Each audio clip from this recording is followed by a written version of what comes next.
Hello and welcome to Boring Dad Gaming, where today we're going to be taking a look at another build within Dawncaster, the RPG card venture.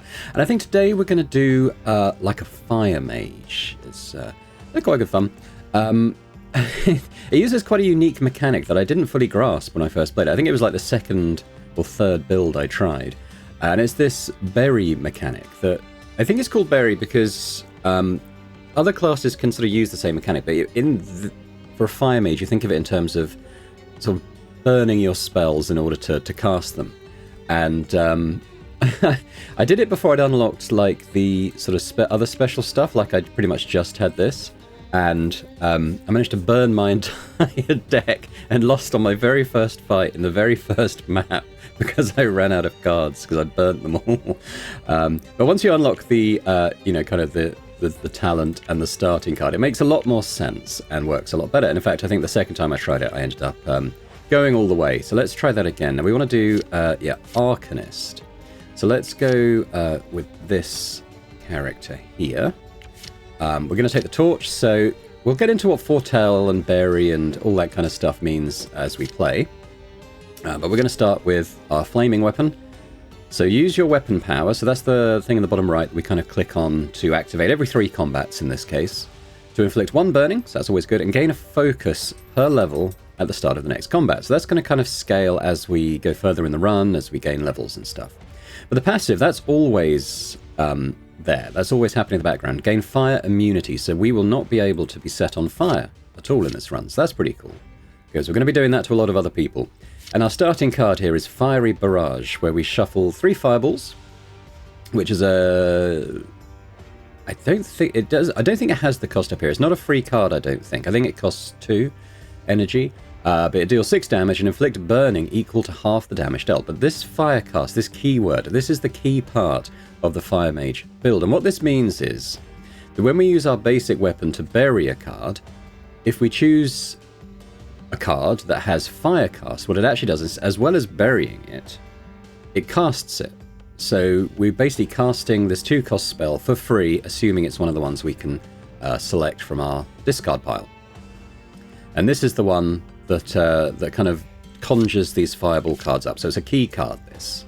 Eleanor the Noisy. It always seems to select the Noisy as like the first name it picks for some reason. Why don't we go with Nora the Noisy? How about Isolith Darkeye? Why not? And you know what? I'm actually going to switch on Infernal Invasions this time. I've played quite a lot of runs now. And for me personally, I'm starting to get a little bit tired of the same enemies time after time. So this is going to... Infernal Invasions is... it kind of flicks on like random demon enemies on the maps that all do various different things. So that could add a bit of interest for us. Okay, so we're going up against the mole people once again. So because this is a map I've played previously in the first Dawncaster intro video I did, which I do encourage you to watch if you're new to the game and don't understand the mechanics yet, because I'm going to be glossing over a lot of the basic mechanics that aren't sort of unique to this build. And I've also read out all the flavor text in that as well. So because I've done that before, I'm just going to skip ahead through this stuff. Merchant's going to give us some money, so that's fine. I'm going to do the opportunities as they come up, so we don't sort of miss anything, but the wagon's not taking any damage, so we don't need to worry about that.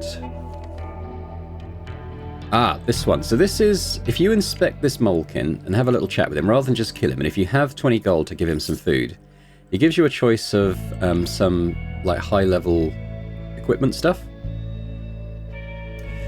Nothing here that really ties in with my build, unfortunately. Scavenge, no. Activate to Delve a Frost action. I'm not going to be happy. That's literally the opposite of what I'm doing.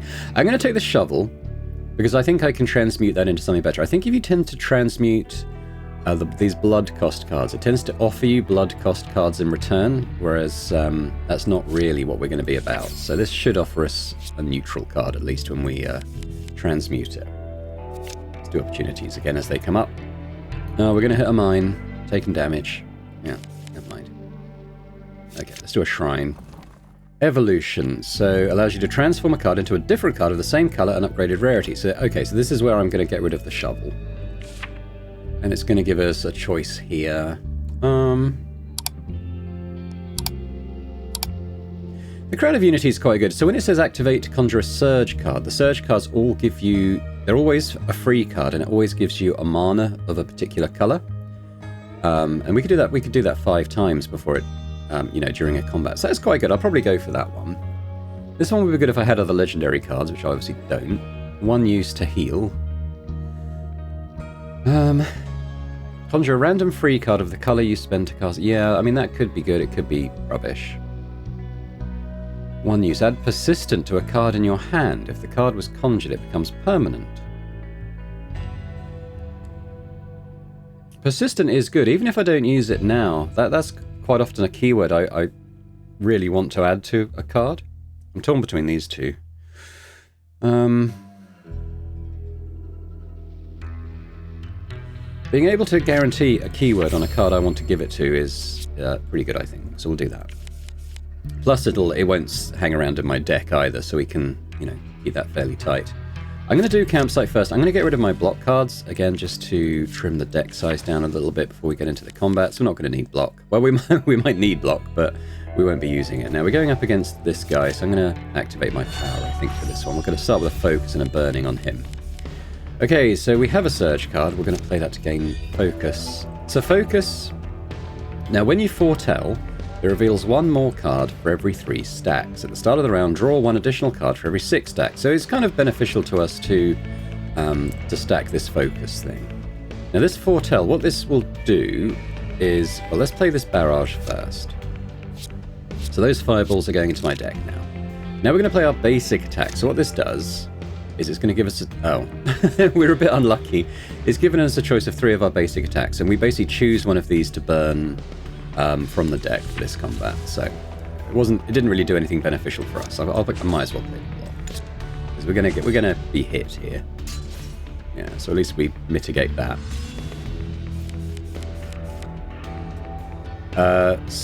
Now we've drawn all 3 of our fireballs. So again, it's a bit unlucky because ideally we want to fire cast this, but we're not going to be able to do that. So I'll just cast a fireball. Card can I another one? Yeah, fine. We'll bury another basic attack. Now I'm not sure if because these are conjured, I don't know if they disappear. Yeah, once they hit your hand, they actually just disappear. They don't sort of cycle back round in your discard pile, unfortunately. So we're taking some hits here. As is our caravan, that's already really low. Okay, so we're going to do the barrage again. Hopefully we'll be a bit more lucky this time in terms of what we get. Yes, so here we're going to see it. So we're going to bury this card, but because it's fire cast, it's going to actually play the card. And I hope we're going to try and do that again. Yes. So what we're going to try and do with building this deck is get a lot of these Firecast cards, and we don't necessarily need to keep all our basic attacks, but certainly early on they're quite a good way to actually play those. And there we go. But we're going to get other ways of doing that as well. Not Frost. Gain 3 barrier. Barrier improved by your chain. Yeah, we're not really stacking chain, so we're going to leave that. Health's okay, but I do want to remove another shield card, so let's do that. So at the moment, we're all about sort of trying to conjure these fireballs and then casting them with our basic attacks. I'm going to do this now, because this gives us the opportunity to repair the carriage as well. The wagon. I think it only repairs the damage it just did in that story event. Right, let's do Saboteur. So he's annoying if you're a melee character, because he stacks a lot of evasion on himself, which means he avoids melee attacks. But that's not really what we're about, so hoping we'll have a bit of an easier time with him. Do I want to add Persistent to anything yet? Not in this hand, but I'm wondering if maybe... Well, Fiery Barrage is already Persistent, so I don't need to do that. We'll keep this until we get a card that we really want to make sure hangs around when it appears. I don't really want to burn anything yet. But I do want to get burning going on him, so let's do a basic attack. Let's do another one. I could have burned that spike mine, couldn't I? Let's actually do that. That's a good idea. Because these appear here, and after you've done 5 actions when they're sort of in effect, they do damage to you. So we got rid of one of... They're quite annoying, to be honest. I mean, burning them is decent, but it doesn't really do anything in terms of damage to him. It just kind of removes them for us. But he casts so many of them, like, you know, we burnt 1, but he still casts 3 on us this turn. So I kind of just tend to ignore them. So we've got some fireballs. Let's get some mana. See if we can cast the fireballs. We can do one at least. And we're going to do another. There we go. So we've got 12 burn on him now, so at the end of his next turn, he'll actually die. But he's going to be able to do damage to us.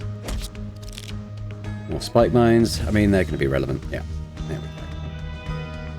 So it's all about kind of stacking the burn effect on enemies. Now, it does mean that we're going to need to have some barrier or stuff at some point, because the burn effect tends to happen at the end of an enemy's turn. So they, you know, you may have lethal damage on them, but they're going to be able to act before it kind of happens. So, Searing Ray, this is a good card. Deal 3 damage, but you gain a blue mana if the target is burning, which they're generally going to be, and it's fire cast, so that's definitely going to get added. Definitely fits the theme of our build. Okay, let's do Saboteur.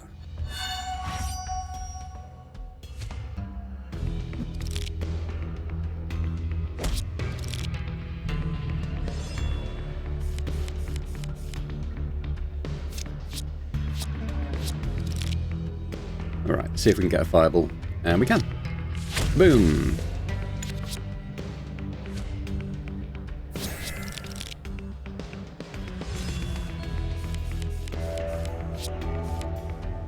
Got a fireball there. There should be one more in the deck. I'll take a chance that we get it.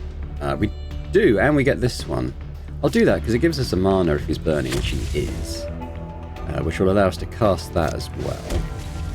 Let's see if we can get the other one. Yeah. So keeping a fairly small deck is beneficial because it gives you more chance of, you know, drawing these fireball cards when you foretell. What have we got here? 2 damage for each of your corruptions. Well, I'm not going to have that. I'd like to do a corruption build at some point, but I've never tried one. I don't really understand how they work.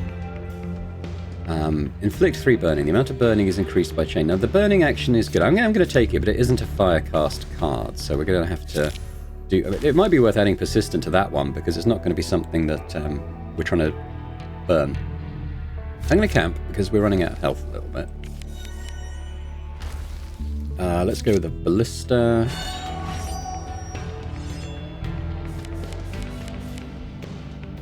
Okay, so we could do that. In fact, I might play that. And let's play it on Electro Flare. So that's actually going to hang around. Do I want to... Yeah, I didn't get my barrage, unfortunately, so I'm gonna cast that anyway. But it's removed that card from our deck and made that one persistent, so I think it's still worth it. Now, we're going to take pretty heavy damage from him, I think. Not a lot I can do about that. But, yeah, if he's burning, which he is, we gain a mana, so we'll be able to cast both these, hopefully get a fireball each time. Yep. There we go. If you click on the deck, it doesn't actually show you, I think because they were conjured cards, but you can actually see what cards you've buried this combat in this little tab here where I'm able to access that. You can also see your discard stuff, which I only discovered fairly recently when I tried a animal companion build on the hunter character, which is a lot of fun. It's probably what I'll do next. I'm actually playing this time so that I get enough points to unlock sort of the final cards I need to make that build really nice.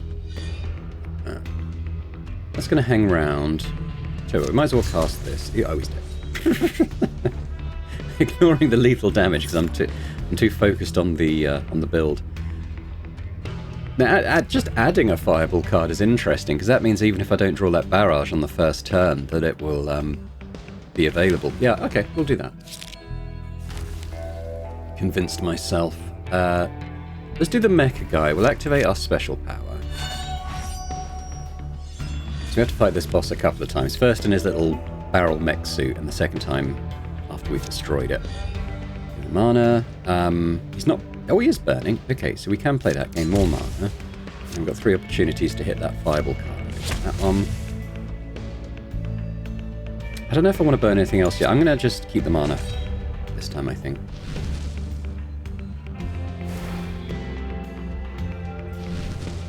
Now, I'm not sure with the burning if it goes under the armor. Or if the damage, I think it's piercing damage, as in it isn't blocked by the armor. I don't think. Okay, so let's do the barrage now. Do a bit more burning while we're here. Hopefully we can get a fireball. Yep. If we can get another one. Yep. Okay. So he's already on lethal damage. but he's going to get a chance to attack us. That's why I kind of want to get some barrier or something into this deck.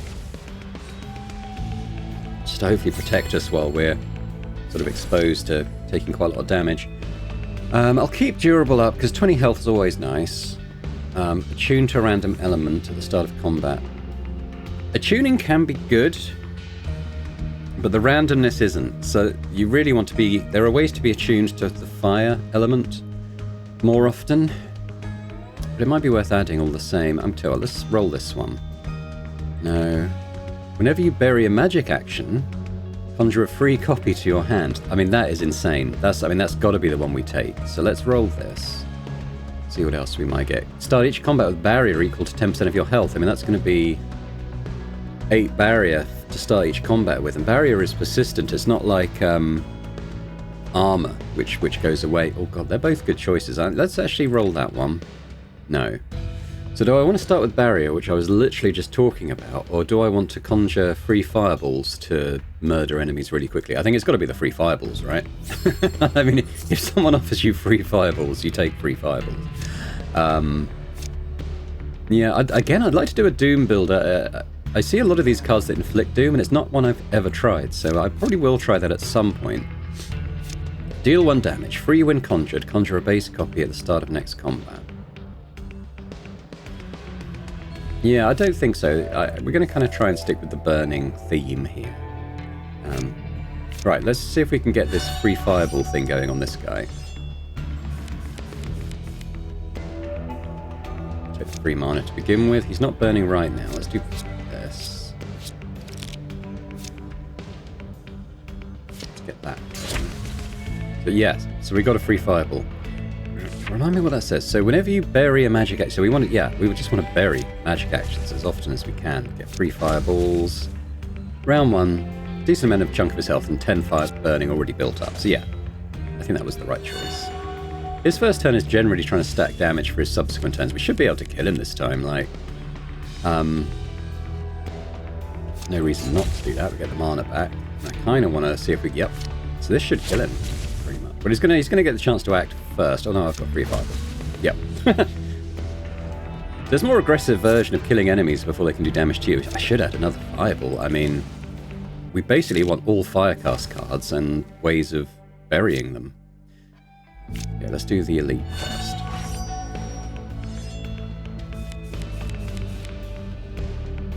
We did get a fireball.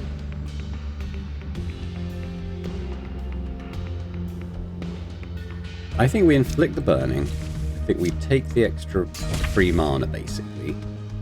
See what we can do here. I don't want to burn that. That's a key card to burn that. We've got a free copy, though.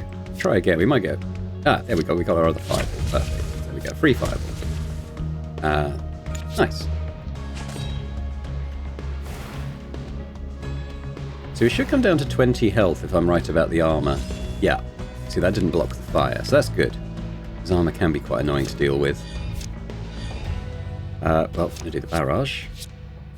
And we're going to see if we can kill him this turn with fireballs.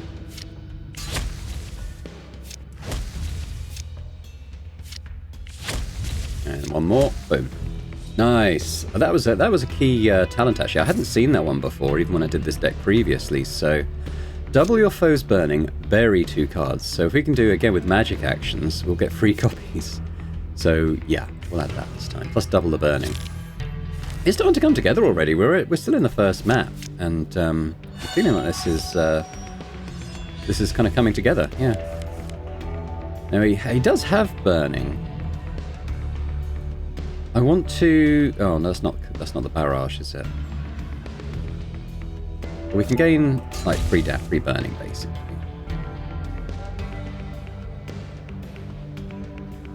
I think what I'm going to do is that, and I'm going to take a chance that we can get some magic actions going there. Did my barrage. That's it. Got a fireball, though. Which means a free fireball.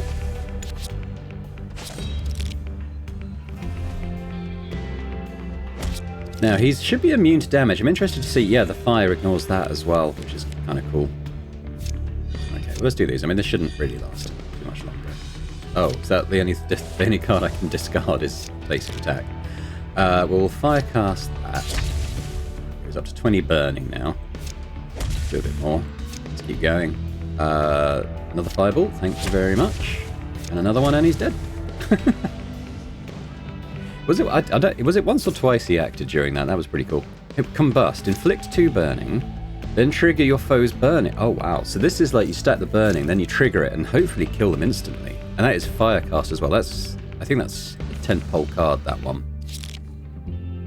I kind of wish I'd put the persistent on that now. Probably pulled the trigger on that a bit too soon. Conjure a magic action. If you have focus, conjure an additional one.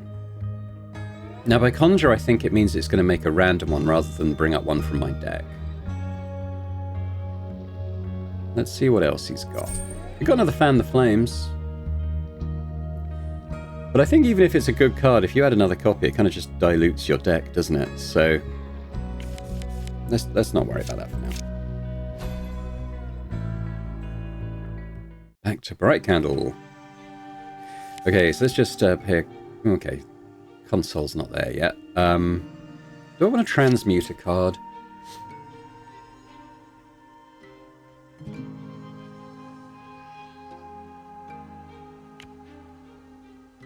I want to upgrade a card.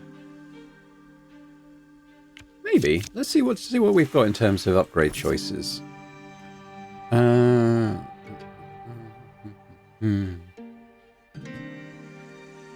Yeah, I mean this is a persistent fireball, so we can try and take the damage up a little bit. Let's just report, move on. Healing wouldn't necessarily be a terrible idea, but I'm going to try and transmute a basic attack and see what we get. Anything useful? I mean, this is a way of basically getting free focus. I mean, that's not terrible. I might take that. It's not amazing. It's not terrible. It's maybe more valuable than another basic attack. Well, I can't rest, so I think we go out. Now, I've done the band... Oh, why has this got teeth around it? I've never seen that before. Oh, I think that means there might be demons there. Should we do it? Let's see if we can meet a demon. Which I haven't done before in... well, in these videos anyway. And only the first run I ever tried, because it was... it ended badly very quickly, because I was just learning the game still. Oh, we got a demon, but I'm going to take the opportunity. We should get other demons. I wonder if this opportunity is as a result of the demon invasion, because I haven't seen this before. Near the anomaly rests a small altar with a cracked obsidian orb. Its surface etched with symbols that hurt to look at directly. Well, we're an intelligent character, so hopefully we can study them. Your trained mind begins to decipher the impossible geometry of the symbols. As understanding floods in, so does madness, knowledge no mortal was meant to possess. The curious mind opens itself. Insanity, oh god. Alright, on draw, gain 1 delirious. Now that randomizes the cost of the cards in your hand. Or rather, it shuffles the costs, so you won't sort of luck into getting everything free, but if you have a free card, that free might transfer to another of the cards. Conjure a random card. Persistent. Oh god. Fine. I mean, I'll probably try and transmute that at some point. Images flood your consciousness, vast beings swimming between stars, a hunger that spans universes, and your world as merely one layer of infinite realities being slowly consumed. I would like to rest, but we're going to do the opportunity. Oh, yeah, we're going to lose a card here, unfortunately, because we don't... I mean, I'm tempted. But I think we might be able to transmute that into something interesting, so I'm going to remove a basic attack, I think. Right, this time, why don't we do the Reality Leech? Reality seems to bend around its weird form. Okay, I'm going to cast my talent there.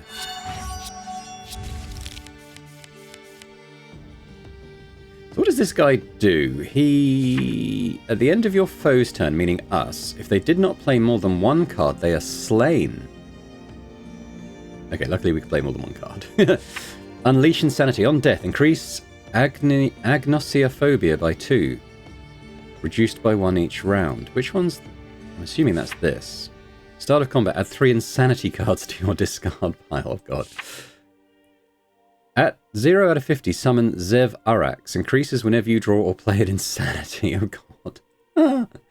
And this is why my Demon Invasion round build run went very badly very quickly the first time I tried it. He does... Okay, we do... He does have burning. Let's try this. See if we can bury a Firecast card. Yeah, we did. So that's cool. So we got a free Fireball. A free one of these. Do we get a Firecast? We do. We get another one of those. Inflict 2 burning, then trigger the fire. Boom. So he's already taken the damage. We get another one of those. But let's do the Fireball first, so we get more burning on him. And that should be lethal. Ta-da. That's how I'm kind of hoping the deck will work. So that was pretty cool. Choose... Okay, this is again a Demon Invasion thing. Gain double the gold you find during this run. Whenever you find gold, you take an equal amount of damage. Oh, no. No. That's a devil's bargain. I don't think I want. I'm actually going to turn those down. I'm going to keep the deck pure as much as I can. Got another demon. But when you visit the blacksmith, it resets your talent thing. Even if you can't do anything, which we can't, it's going to refresh that, so that's cool. I'm going to do the opportunity. Yeah, opening crates, we're going to get some money. Doomcaller. Okay, I'm going to do the Shrine, though, because these are always pretty good. Oh, we can... Shrine of Mirrors duplicates a card, so we're absolutely going to do this trigger your foes burning. Absolutely going to duplicate that. Alright. Don't want to take on the elite right now. It might be a bit bold. Let's rest first. I could, tell you what, we could transmute that Insanity card.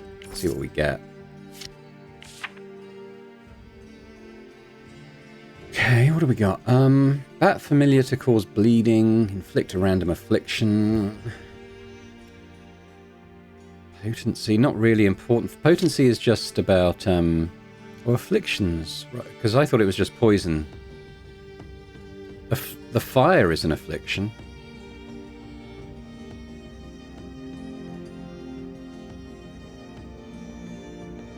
So we'd be doing a bit of extra damage for the fire. I don't mind that.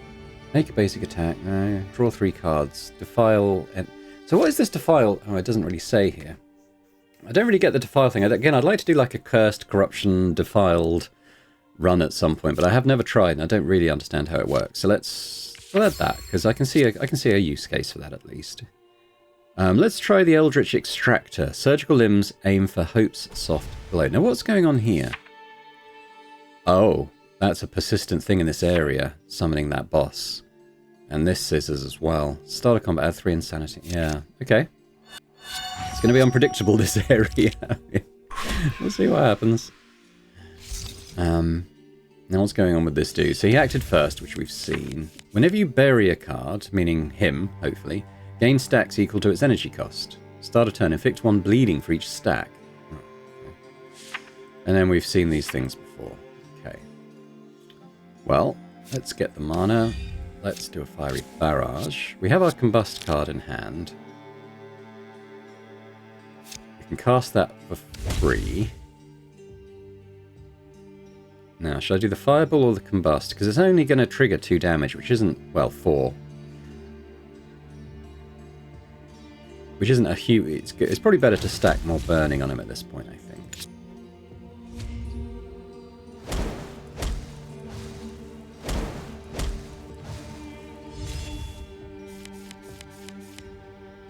So I didn't quite track that. What did he do?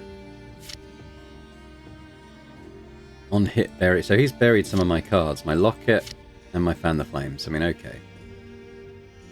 So those are now in my buried deck here, we can see. I think I'll just cast the Fireball.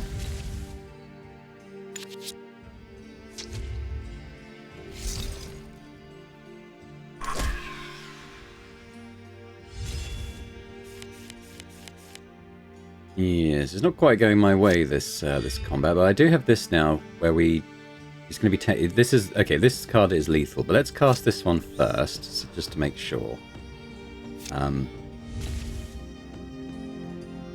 10, then triggered it. Oh, for some reason I thought that was going to double the burning. That's the other card, isn't it? Oh well.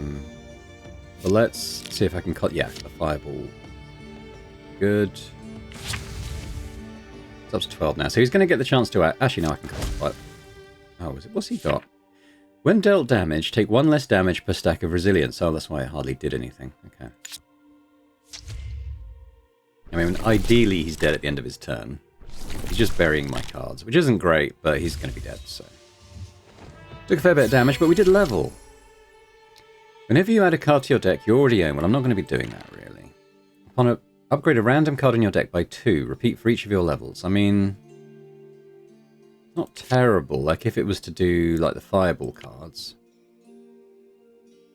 Choose a card on your deck. Reduced its energy cost by 1. Okay, what could I do that to? We could make something free, potentially. Like...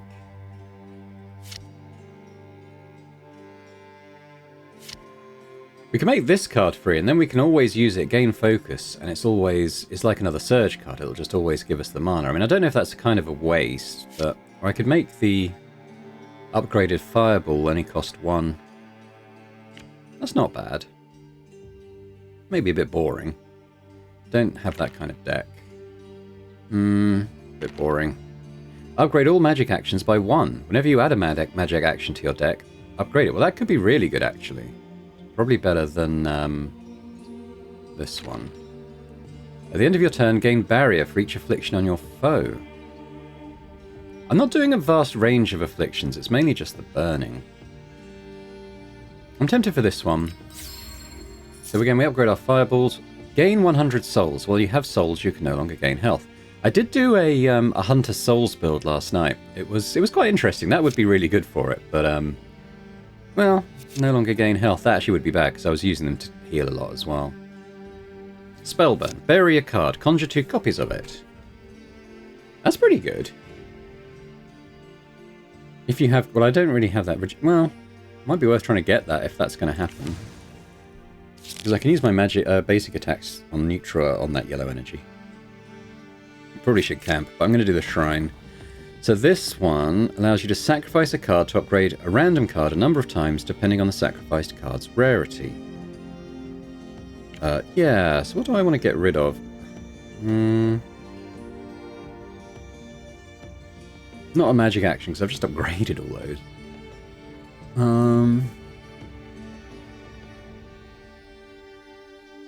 mean, a basic attack is the obvious one. It's not going to... Just slightly worried if I get rid of any more basic attacks, I'm not going to be able to do my casting stuff reliably. Tempted to get rid of the locket. We're not really... Although focus is nice, we're not really a stacking focus type deck. Now on our fireballs now, one of them's been upgraded 4 times. That's kind of cool. Because the more damage it does, the more burning it does. I don't really want to do another demon until I've got some health. Start a turn, shuffle your foe's discard pile into their deck. There could be a hard counter to my build, to be honest, because I think my berry stuff draws from the discard pile, doesn't it? I'm not sure. It might be the other way around. Okay, so we've got these 2 guys we've faced before. Let's get the story moving in this area. So we're looking for these soldiers in this area, and they think the druids might have something to do with their disappearance. Ah, the visitor to our most sacred grove. How can the dying star help you, wanderer? Dying star? Indeed, Arcanist. Salandris. The dead sun extinguished long ago until replaced by Senris, the new sun. Okay. The dying star is still mother to this garden we call home. She once provided all we needed to flourish, and one day will again. Why worship a dead star? Dying, not dead. Even in her slumbering state, her strength eclipses that of the false sun, burning the heavens like a prideful usurper. Whose side are you on? Our oath is to Salandris. The followers of darkness, and those blindly following the false sun, are equally irrelevant to us, Arcanist. False sun. Yes, this abomination in the sky. It is as loathsome as the demons that now abuse the garden's hospitality. A lifeless substitute, fueling the endless wars that destroyed more than we could ever hope to rebuild. The intense expression on the druid's features fades into a thin, reverent smile. Salandris represented nuance, the shade in which one could rest, the soothing light to provide all the sustenance one needed. Her twilight offered balance, not judgment. Inquire about the murders. Murders? Mutilations? Sounds like these trespassers have fallen prey to some animal. These wilds can be hazardous to those without Salandris' blessing. What about the missing bones? The druid shrugs. Who knows what abomination has wandered too far from the battlefield? These are chaotic times. I assure you, traveller, pressing this matter will not yield you the clarity you search for on behalf of your masters. Return to them and leave us be. Okay, we're not welcome. Well, this was the one... Yeah, let's try this one. Maddening Spawn, make it stop. It's here, it's coming, it's here. Okay, so he's got this delirious thing, which isn't affecting me, it doesn't look like. He's still got that shuffle thing going. So this berry mechanic removes the top... Oh, it's from my deck. So that actually is going to benefit us. So, like, yeah. That should be fine. Okay, so let's try and get some burning going on. Yes, that's Firecast. We'll do that. I might save that, because we... Got another copy there. Yeah. Oh, so yeah, let's Firecast the Fireball. Now I can play all of these. So we want to do the Fireball first, and then we're going to take that up to 15, trigger it twice. Not lethal, but he's down to 3.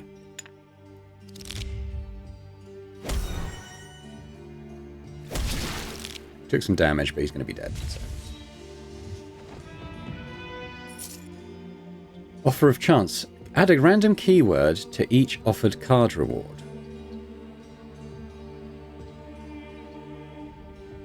Okay. Oh no, does that mean moving forward? I thought that meant on that turn. Oh dear. Well, we'll see what effect that has, I suppose. Let's do a Starlit Spark Stag. So this guy, actions do not deal... Oh, yeah. Yeah, so any damage we do to him is going to be limited to 1 until we do the damage. Then it'll go up to 2. Then we do damage of 2. It'll go up to 3, etc. So early on, he's going to be quite tanky.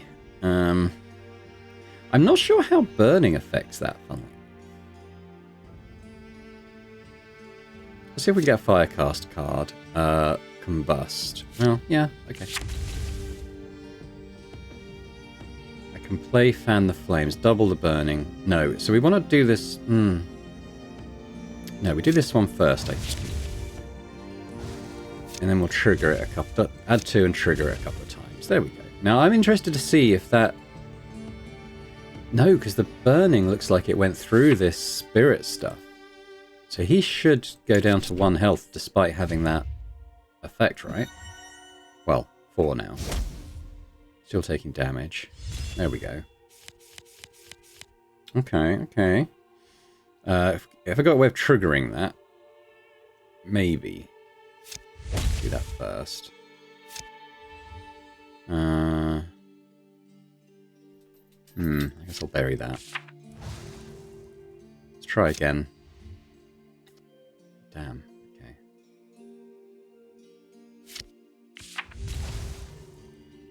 He's going to get to act. He'll probably do a fair bit. Oh god, he's got 2 deadly actions queued up as well, so he's going to take quite a lot of health off us. But then he dies, so that was good.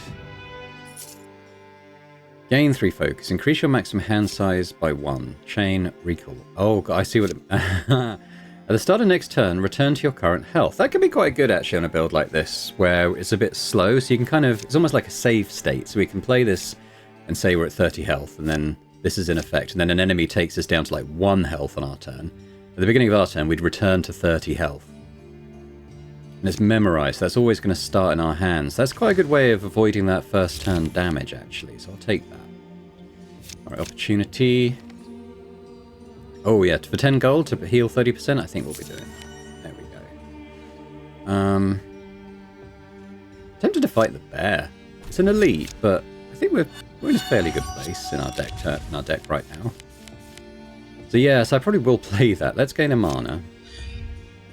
Let's just make sure that we're going to return to 54 health, whatever happens on the enemy's turn. He is burning, then we can add 2 and cast. Yeah, I think that's the one. Oh. Now, why did that happen? What have I got that's making that happen again? Oh, because buried, was it? Sure. I'm not complaining, obviously. So let's deal a fireball. 3 burning, and then we're going to add 2 and cast it. There we go. And regardless of what happens to us on our turn, we're going to return to our current health, so shouldn't worry too much. There we go, back to 54. That was a unique card, though, so you can only play it once in combat. I think we shuffle in fireballs. We're going to get our mana back. I think we just cast that and we get a... No, that wasn't a free copy.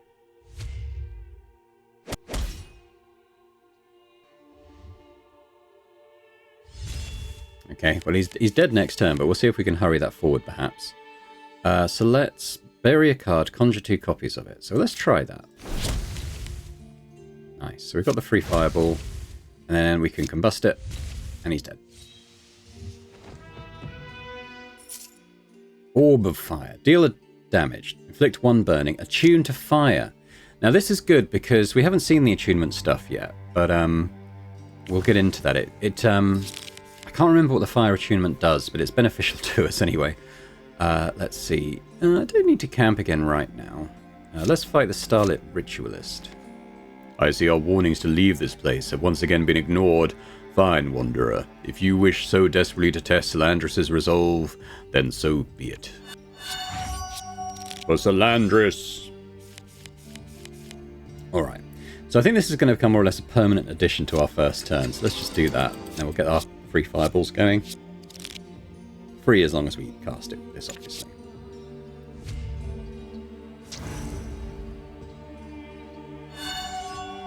Didn't do anything to us. Right. Bury a card. That could be quite good. Yeah, let's do that first. Then we'll get a fireball. Free attack. Let's see what we can do here. Oh, fireball's probably the one. Inflict 2 burning and then cast it.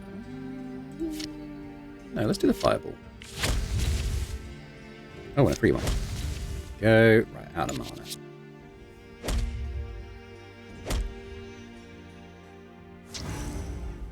And you're dead. Burnt to death. Another fireball. Oh, this is Firecast. Interesting. I think that's the random word it's added to this Raven familiar. Activate to put any card in your deck on top. So I can pick this from my berry card choices and it just adds it as an equipment. That's pretty good. And I can do that 5 times. Yeah, okay. So far, that Devil's Pact to add random keywords is working out quite well for us. No, the ritual will not be disturbed. The hour of Salandris' twilight is nigh, Wanderer. Not even the Guardian could stop us now. Alright. Okay, what's going on? Start a combat 2. Right, that's changed its value. They still haven't done any of this. Let's do another demon. I mean, that's kind of why we added demon invasions to the deck. Or to the run. Just wondering if it's worth playing that now. We could bury a card. Let's do that. I kind of want to have the Raven there as a free cast when we bury something. Probably won't use a mana to actually just use it. That's going to do 12 damage, and that's probably worth doing. Yeah. Okay. I like the fact that it doesn't consume the burning either. It kind of just adds to it. Gain health. Reduce your foe's maximum what by 1? Hand size. Oh, it's not too bad. Gain some mana. Let's see if we can get that burning... Oh, it's actually lethal, so... Yeah. All text on cards is hidden. Gain plus 50% experience, though. I mean, I'm quite familiar with what my cards do. But presume... Yeah, you know what? For 50% experience, I'm going to take that. Because some of those traits that you can get is really cool. Now, I might just take the opportunity to rest. Should we do the Doom Caller? I haven't done him yet. Just question mark? Okay. I'm guessing it might be related to Doom. But I guess we'll see. Oh, was the question mark because it's... Oh, it's going to hide all enemy stuff as well, isn't it? Okay, so let's just try and remember this. To be honest, I was hoping it wouldn't hide the name of the guard, because some of them look quite similar. He doesn't have burning, though. Do I want to return to my current health? Maybe. I mean, I think we'll play it, because we can add 2 burning with this. Yeah. I mean, it's going to be quite a chaotic run now. What did he do to us? I have no idea. Does it hide it in here? It does. Wow. It's wiped all card text. That was not quite what I was expecting. Okay, so I want to get the fireballs hidden in the deck. I can't remember what this one does. That's the fire orb, isn't it? That's going to attune us to fire. Let's have a look at that. So with the fire attunement... Oh, it's hidden this as well. Because I can't... That's not a card. Oh god. I think from memory what it does is when you cast a fire card, I think it gives you a mana back. I think that's what it does. What's he doing to us? I have no idea. He's probably adding to this... Oh, well, I mean, we don't know how close they are to activating their summon either. I mean, this is going to be an absolutely chaotic run now. Here's more fire going. Free fire. Let's see what we can bury. It's hidden which one's a fire cast as well, so I'm going to have to just remember that. The fireball definitely is. It's certainly having unforeseen consequences, I would say, choosing that. The plus extra 50% experience is going to be very good, because we're going to level up fast.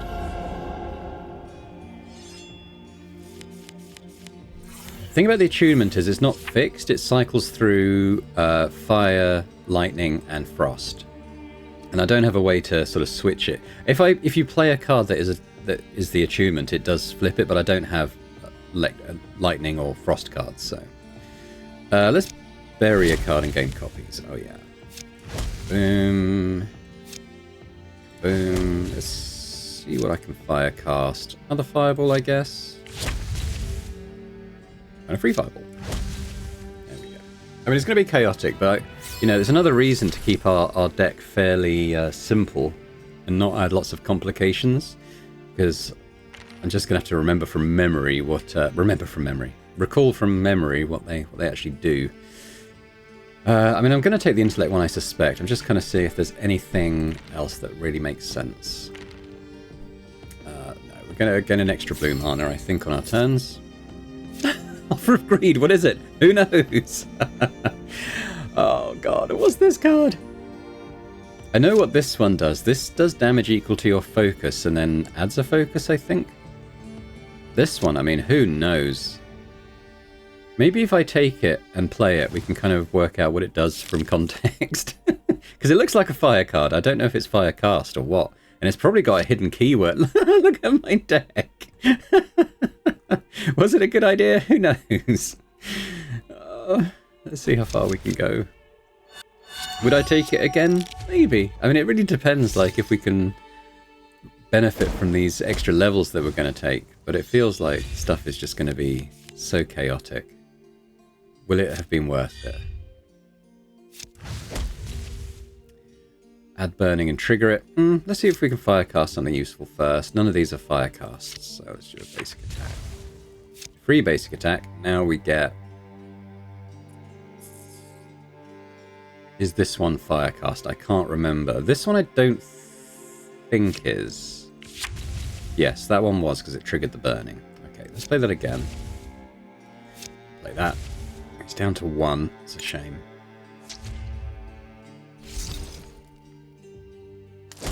It's like it's like my person's lost the ability to read, and everything is just like, Offer of Iron. I don't know. Maybe. Oh god. Okay. Well, we're not going to be adding other cards unless I'm pretty sure I know what they do. Let's look at the Circle of Bones. A crude formation of bones and scattered blood decorates the ground. Upon inspection, the bones form a circle, each bone pointing outwards. The blood patterns are reminiscent of arcane marks of binding used to summon or subdue powerful otherworldly beings. Disturb. You disturb the bones and hear a faint rumble rising from deeper into the woods. Let's read that talent text again. Yeah, it does say all text on cards is hidden. I literally thought that would be just mine. It should say all text on all cards. I probably would still have taken it. Plus 50% XP is probably too good to turn down. Let's do the Ghost Claw Howler. We haven't fought him yet. Ooh. I mean, unfortunately, I can't tell you what any of their statuses do anymore because it's all hidden. Probably a good idea to return to my current state, though. I can't play that.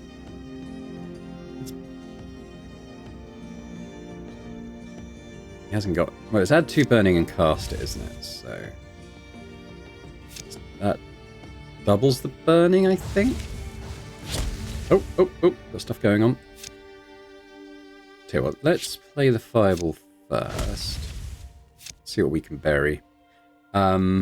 Is this fire cast? I can't remember. This one is, I think. I kind of want to know if it is. Yeah, it definitely is. Okay. So we'll do that again.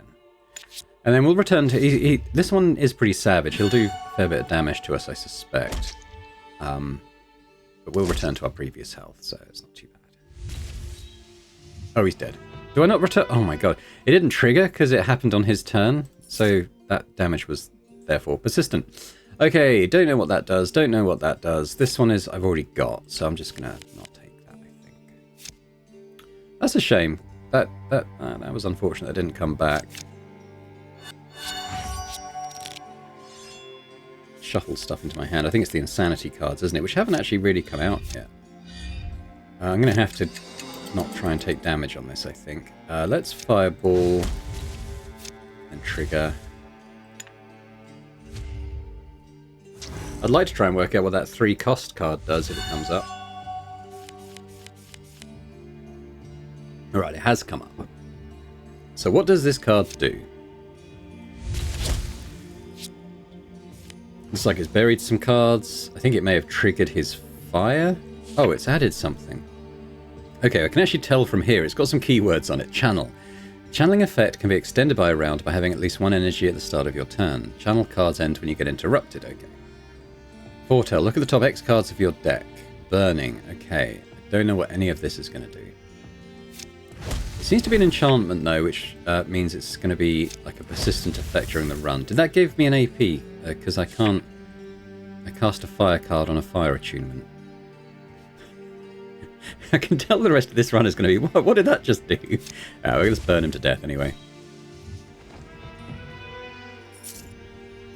Yeah, I'm not going to... we've already got that, and the rest are fire spells, so that's fine. Do I do another Howler? I think they are pretty savage is the only thing. I'm going to do that, so at least he starts with some burning.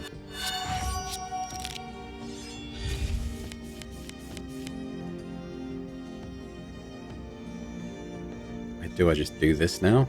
Yeah. Okay, so it's burning 3 cards by the look of it. And when it gains a magic action, it gives me this. This is Firecast now. Let's take my Raven. I can't remember what it is. It puts a card on top of my deck, doesn't it? Quite like my Barrage to appear next time. And that's all I can do.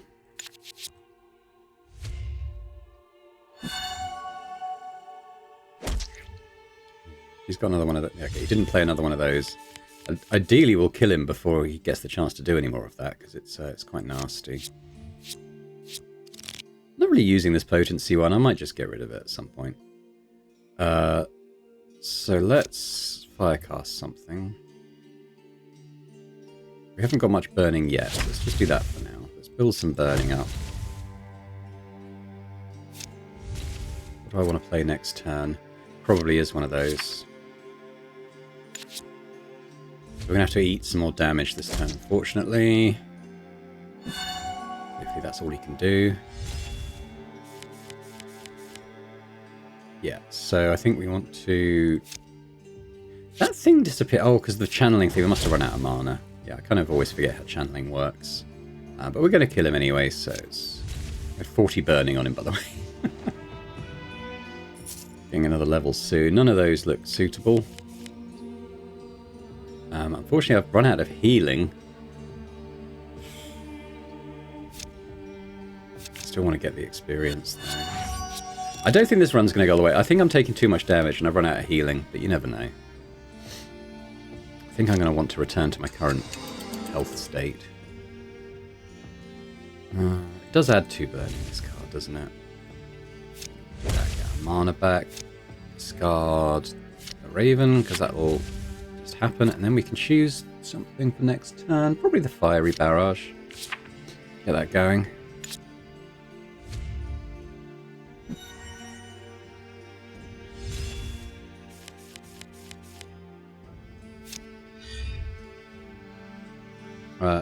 Yes. Attune to Fire is probably a good idea. Again, we don't know exactly what it does, but let's... So if I'm right about it giving you a mana if you play a fire card, that should return us to 2 mana.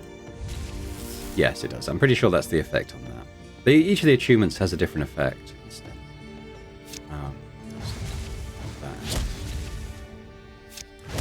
That. I think next time we're probably going to want to get the Combust first.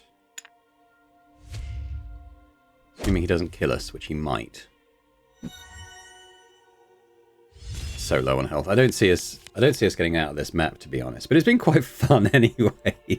And the fire deck is kind of working. It's just been a little more chaotic than I was perhaps expecting.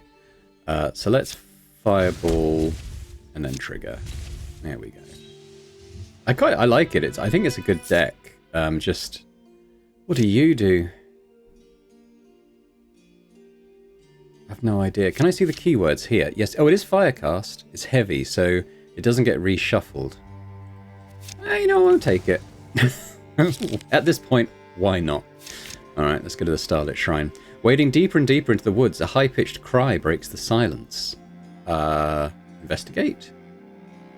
Between the gnarly roots of an unusually large tree, one of the druids chants ominously over a bloodied altar. On the scarlet slab of stone, a familiar-looking face struggles against his confinements. Oh, it's the merchant. Okay, this guy might kill us. I've only got 9 health, and I don't really have a way of increasing it. I have a way of safeguarding it, at least. Do that. Let's get our barrage going. And this will attune us to fire, so we'll do that. As long as he doesn't kill us, we'll return to our previous health.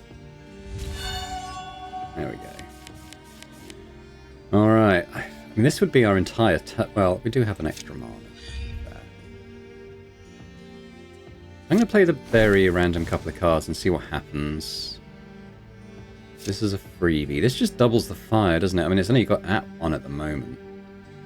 You know what? I'm going to just play this card. We're all in on the chaos at this point, right? It seems to be doing quite good work for us, to be fair. We've got some free fireballs. We can double that. Have another fireball. Okay, I am quite liking this, I will say. If we don't die, it might be good, because then he's going to, yeah, take all that fire. It's coming together. It's definitely coming together. The only thing is we might die. I mean, I might... add a grimoire to our deck. The thing is, I won't be able to tell what it does, and the grimoires have slightly complicated effects. I'm tempted to start the barrier with 10% equal to of your health. It's not maximum health, so at the moment I would only be getting 1 barrier. You never know. At some point we might be able to heal. Blood Bank is to do with corruption and darkness, I think, which we're not really doing. Whenever you add a card to... I'm not really adding cards at this point. The codes are complicated. We're not doing a divine build, so add this... I might take that. I might take the barrier, because if at some point we're able to heal, that will become quite useful. After the dust has settled, a familiar face steps out from behind the shrine. Oh, it's you. How embarrassing. What happened here? Oh, we just set out to seize upon this unexplored opportunity. The Emporium has had its eyes on the borderland locals for a while now, but has yet to gain a foothold here. Of course, if anyone could do it, it would be Julius Belthorpe. But once we approached the brutes, they merely inquired about our means to subdue some kind of spirit, to siphon its power of some nonsense, which meant they needed the ephemeral interventions, which is an entirely different department within the Emporium. Fortunately, they had an alternative offer, wanting my blood and bones.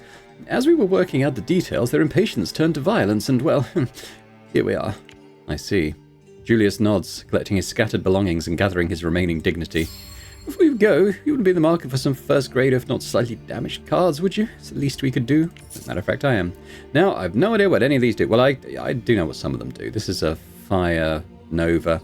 Novas seem to be quite a particular build that kind of sits alone, because they kind of ramp up the more different types of Nova cards you have, which I'm not really into doing. Let's just have a quick refresh.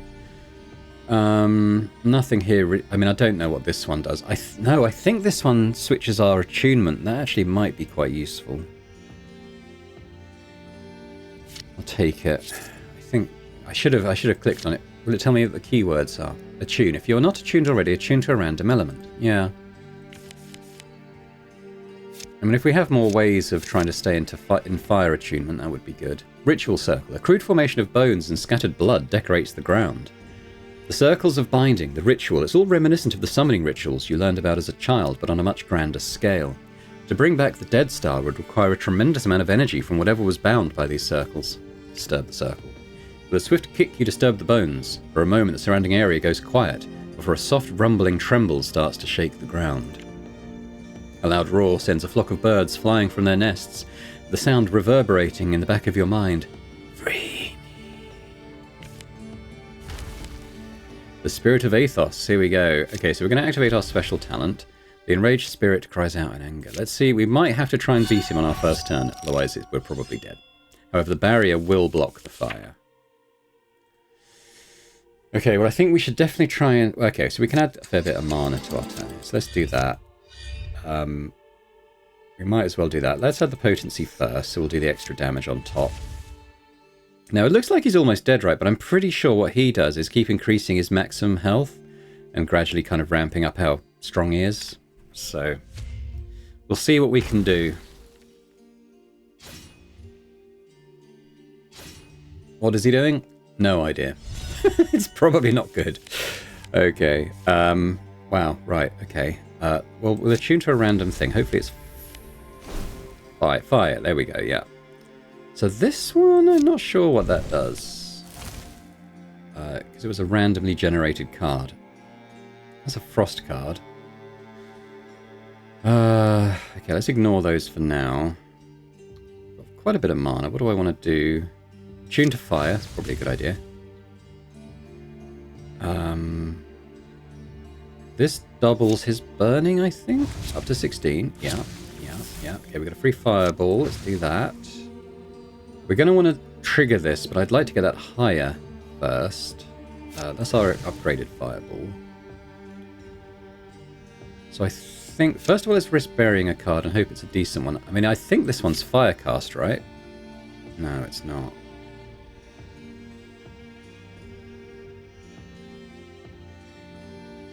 So we'll do the fireball then. Another fireball. He's got rid of his barrier, so that's good. And then I think we want to trigger that. Now we're getting him down. I'm worried that he's just going to kill us before we get a chance to kill him. But if we can somehow survive this. I think we've got him next turn. Ah.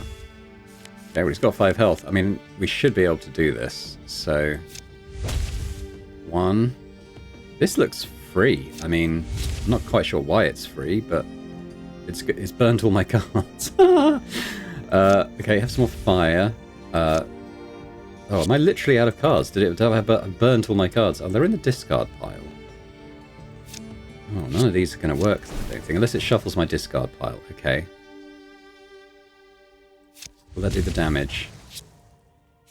Ah, there we go. Got there in the end. Whoa, there's a lot of XP. Okay, don't know. Well, these are boots of haste, which, you know, can be good, but I don't really want to add more cards at this point. As you strike the final blow, the eyes of the spirit flicker briefly. Its breath slows down, whispering in a language unknown to you. Marakash Sharanol. Slowly the spirit starts to rise, the blind rage gone as it takes in the destruction it has caused. So much pain. Who are you? Has it been so long, not even my name survived? It is perhaps for the better.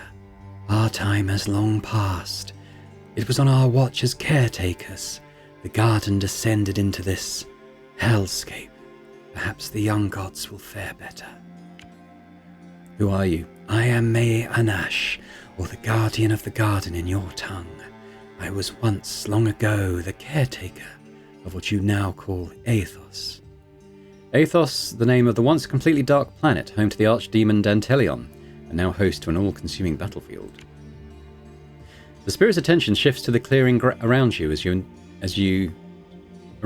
intense feelings of sadness wash over you. Who are these druids? The spirit lifts one of its massive paws off the corpse of one of the ritualists. Foolish creatures. They should have died with the goddess. Instead, they sought to resurrect her, infusing her with what little power of ours lingered among these ruins.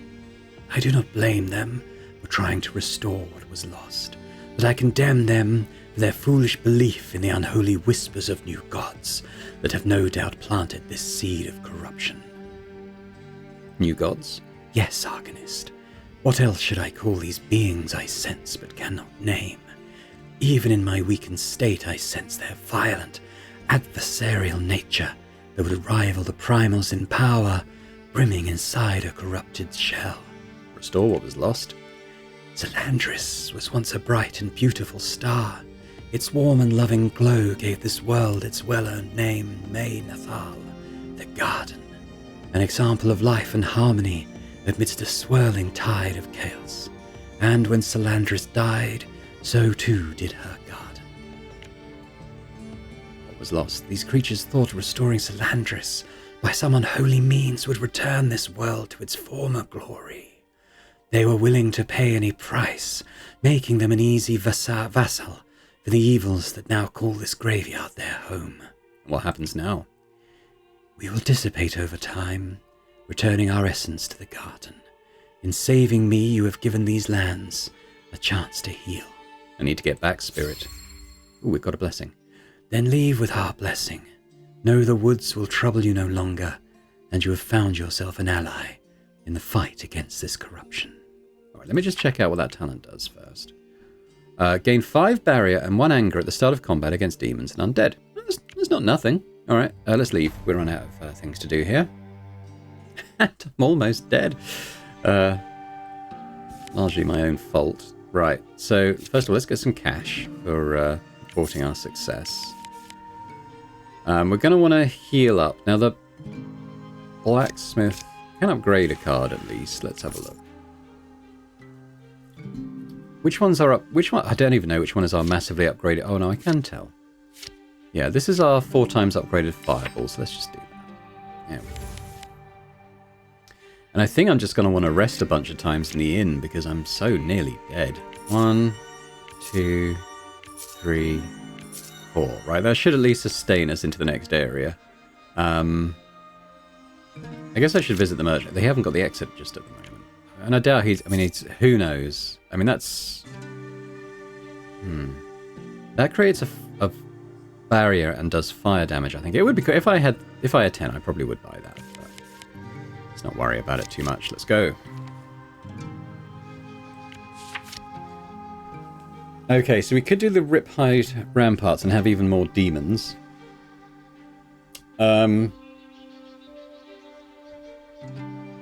just trying to think. On this playthrough, on my last playthrough, did I actually go through the swamp and finish it? I can't remember.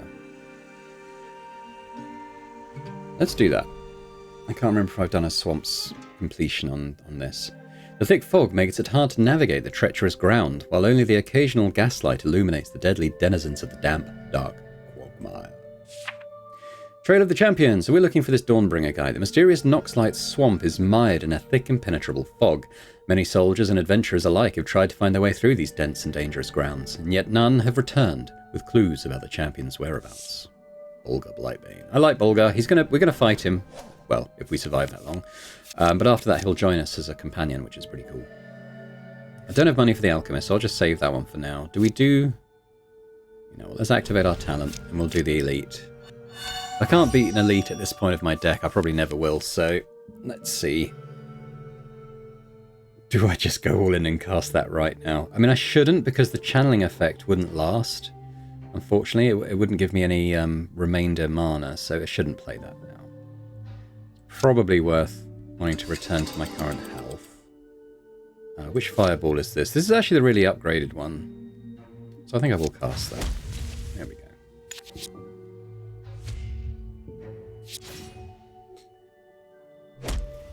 This guy is quite nasty. I mean, I can't tell you what he does, but he does something about like splitting and doubling his health at some point, so we kind of want to kill him before that happens. Attuned to fire. Which fireball was this? Basic, pretty much. Remind me what this does. Oh, it's basically a free attack, isn't it, if you're burning them, which we are. Let's try a berry. Okay. So 2 and burn, 2 and burn, 2 and burn and dead. Perfect. Alright, nice bit of XP coming in. This is to do with attunement again. I'm not that worried about always being focused to fire. I think we'll try and get through without always doing that. Let's do the opportunity. It's a fight. Who are we fighting? We are fighting one of these guys. These can be annoying, again, if you're a melee class, because they do a lot of evasion, but really that should be fairly irrelevant for us. We're going to attune to a random element. Hopefully it's fire. It is! Huzzah. Okay, that's a scorch. Ah, yeah. Get some fireballs in the deck. I mean, I don't know what that does, and it's a 2 cost. It would go with the frost thing. I think that gives us barrier, which could be quite good, actually. But I could also just return to the health I am now, right? Is that persistent? Anyway, let's play it. This is a lightning action. You know what? I am going to play that. There we go. We're getting quite a lot of barrier. And now it's a lightning enchantment. And that's a lightning cast, so I can play that. And we end up back on... Oh, frost. That's annoying. I was hoping to go back to fire. Oh, well. Got quite a lot of barrier, though. And it is persistent, so if he doesn't... get rid of that, it'll stay. Because that's what persistent means. I'm going to do that now, because I've got the extra mana to kind of keep that rolling.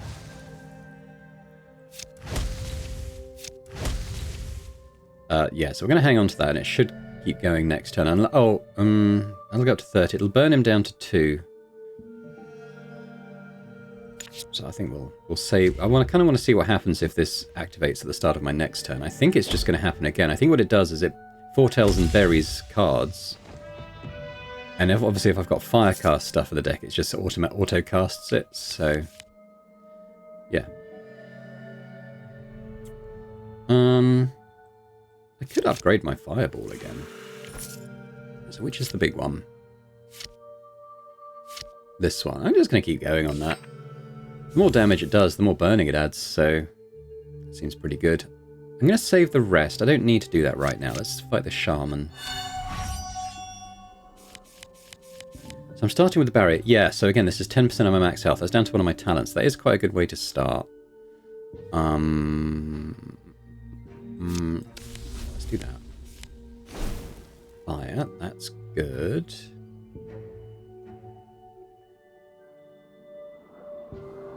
How can I cause fire? That will add burning. And I get the mana back. This will add more barrier, won't it? So let's do that. I don't have a free lightning this time, so we'll leave that. If that is an enchantment, I don't know if that thing I've got, the 3 cost card, I don't know if that is an enchantment. If it is, at some point we'll be able to imbue it through Bolgar. And it'll just be there at the start of my turn, which would be awesome. So let's see if we can cast a fireball. Do that twice. And then get a fair bit of burning on him like that. Now we're closer to full health. This barrier talent is actually going to be really useful for us. Hopefully we're at the point now where we can plow on a little bit through the areas and not worry too much about instantly dying somewhere. Now, is there a card I want to remove? Well, it's hard to tell, isn't there? Isn't it? I don't think I've got any cards that I really am desperate to get rid of, so I might just rest and gain another 20% health. We're almost at full now. Opportunity, let's do that. Now, we want to leave the idol, because the idol is bad. I'd make sure to read this now. If it says opportunity, it's fine. If it says opportunity, I think it's a mimic that eats your cards if you can't kill it quick enough. 20 gold those, that's good. This is it. Opportunity. So that would be the mimic that would eat our cards. I'm not that keen to have that happen, so let's just go through this. Evolution allows you to transform a card into a different card of the same color and upgraded rarity. Now this is risky because again, I'm not going to know what these cards do. Let's try it anyway because, you know, some of them I just know anyway, having played it a bunch. What would I like to get rid of? I mean, I don't know really. I've probably got too many just basic fireballs now. Or do I don't know, because they're firecast. The firecast stuff is valuable to have around. This is firecast, so it's worth keeping him around too. Yeah, let's do a basic attack. This is the one I think I transmuted earlier. It's basically free to cast yourself a focus, so I think I will add that. It's fine. It's not amazing, but it's fine. Yeah, let's cast that and we'll do the Festering Shambler. This guy can be quite nasty. He reduces your health by a third. I'm hoping the barrier might block that attack. I think it does. But I can also make sure he does. I just return to my current health, which would also be good. Let's see if I can firecast something useful. Yeah, fireball. It's not my big one, but get a couple of those going. I think I do this one. Get rid of some of his health. So he's going to try and reduce my health by a third.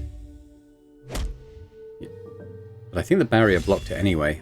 Either way, I had my health returned to what it was, so that would have been fine. Can we kill him? Probably. Yes. There we go, another level. Basic attacks, no. To remove the unique keyword. Now that is interesting, because which one is currently unique? It's, I have got a unique card. Is it this one? I could do this so that it appears more, it just keeps going around in my deck. That could be useful. Mergecraft not really doing. Repetition, no. Basic attack, no. Magic actions deal additional damage for each card in your hand. I mean, yeah. It's probably that one, isn't it? Nova, no, it's all fine. Opportunity. Okay, so we get gold, but we get a curse. But I can remove a curse at camp, so we'll do that. I get greed, which does 5 damage every time it's drawn. I'll do a blighted warrior. Why have I got the more barrier now? If I take something else, it's going to add even more of that. Oh, because he's undead. We're getting the extra barrier. That's cool. Alright, so magic actions do even more damage. I don't need to use that on this turn because the barrier will block whatever he can do to me. I'm trying to tune to fire, though. I don't know what this does. That's a bit of burning. Well, that's some potency. A bit more fire. I don't know what this does. Bit of freezing. Freezing's quite good. It reduces their attack damage by 1 for each stack. And we can put something on top of the deck. I think...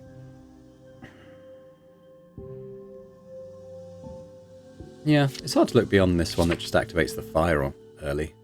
And I'm gonna... I don't think he's gonna hit us, so I'm not gonna use this. I mean, he's gonna try and hit us, but I think the barrier will soak it up.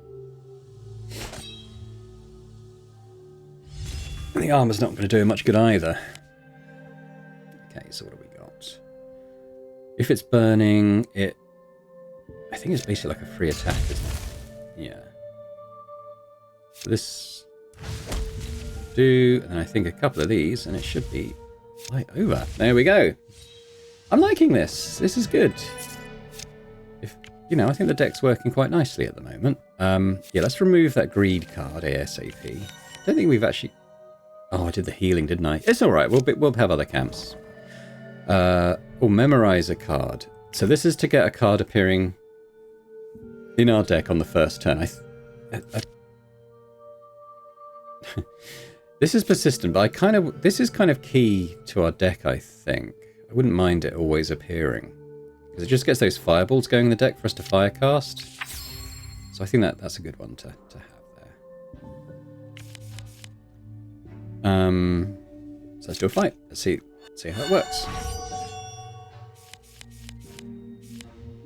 Yeah, so let's stick that in there.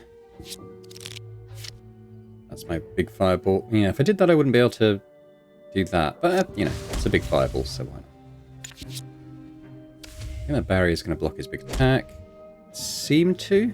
Still did some damage. I don't know if that was his big attack, though.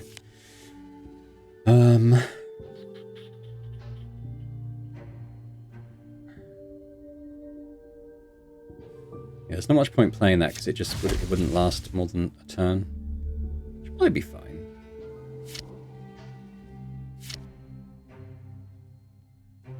Yeah, let's just do a fireball.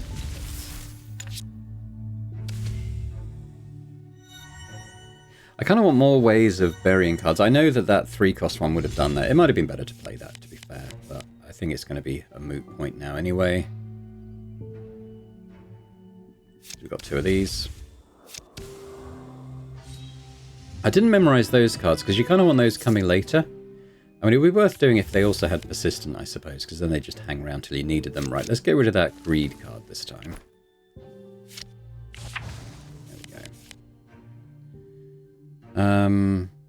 Yeah, do a Ranger.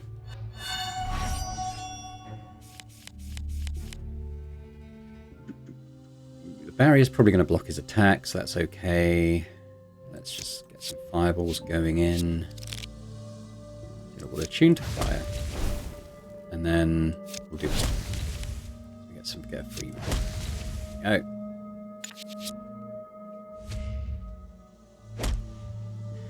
Unfortunately, the barrier doesn't block the piercing damage, which is what those arrows are. That's why they were able to do damage to me. But let's kill him. There we go. Did I pick that card up before? That does... I can't even remember what it's called. It does damage depending on how many cards you have in your hand. I can't remember if I took it or not. But also, they're getting weird keywords at the moment. Memorized. Wait, no, that was a talent I took, wasn't it? It just had a similar thing. Magic actions deal additional damage for each card in your hand. Yeah, I don't think that is what that does, so... Shaman.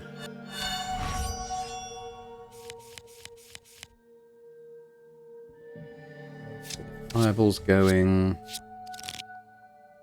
I probably would get rid of this potency one at some point. I tend not to use it. It's okay. It does a little bit of extra damage, but, like, I'm not sure we really need it. It's not my big fireball. But even so.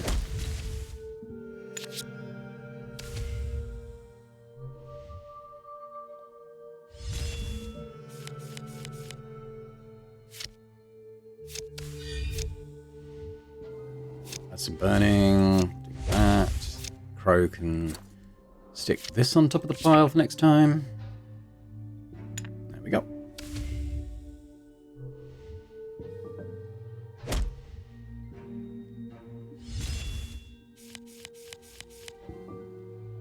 Ah, no, he's only got 8. Have I got the double fire card? I don't. But tell you what, this will probably do it. More or less. Don't entirely know what that card does.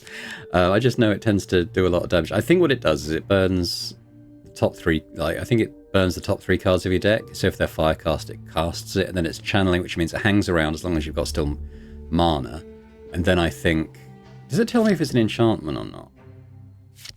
No, magic fire action. So I won't be able to imbue that. But I think it hangs around, and I think it does that every turn, which is quite good.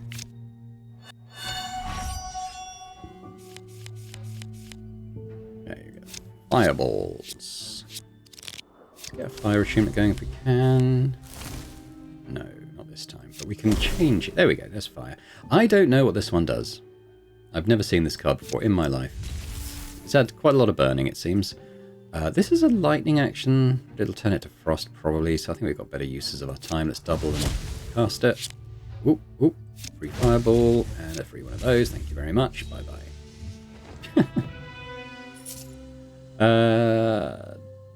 Nope. Don't know what any of those do. Well, I have an idea.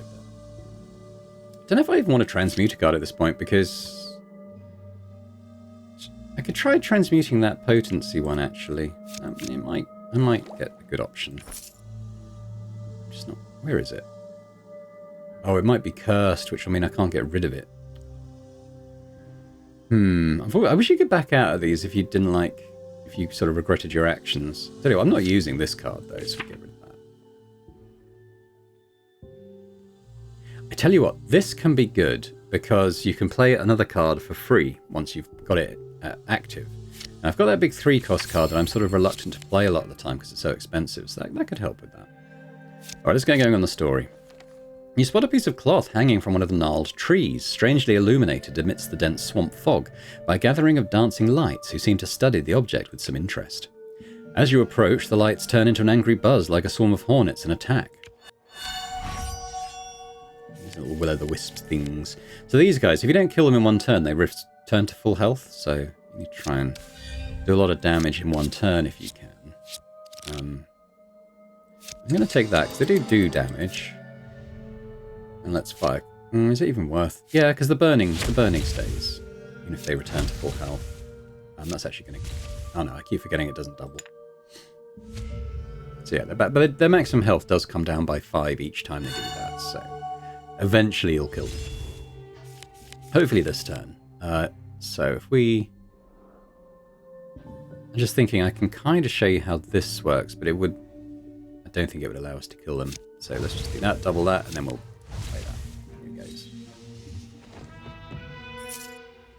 Nah.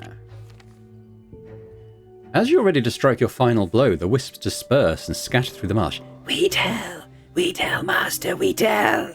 Inspect the cloth. The golden white cloth leaves little room for doubt. The champion's party must have gone through this part of the swamp. Yo, my swamp. Need to get my health up a little bit. Right, so yeah, so let's get the fireballs in. This one is the cast 2, and then yeah, so return to health. We'll just get 3 fire on you.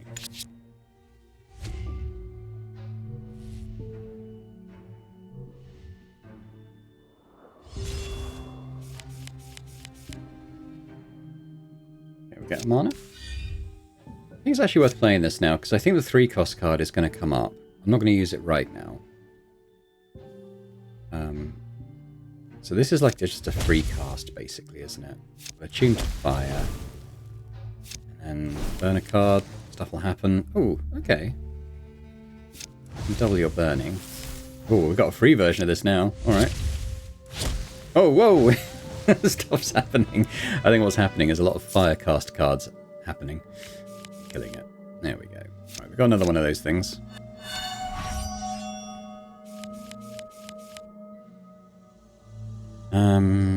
Yeah, so fireballs. I'm not really using the basic attacks at the moment. I might try and get rid of those at some point. That said, I probably will use it right now. Get a fireball. A free fireball. I think that 3-cost card, I think that's going to basically replace those basic attacks in function. Just, you know, always fire casting. Well, you know, getting a lot of fire casts and free versions coming in.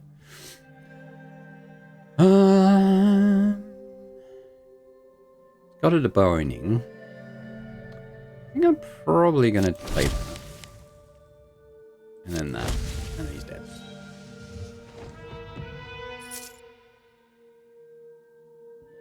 The flame barrier could be quite useful. I might add it. I see a use for it. Alright, well I'm not going to bother with the merchant because I don't know what stuff does anymore. Let's just fight Bulgar. I'll just have to teach you a lesson. Alright, so we get some mana. Let's get some fireballs. Health.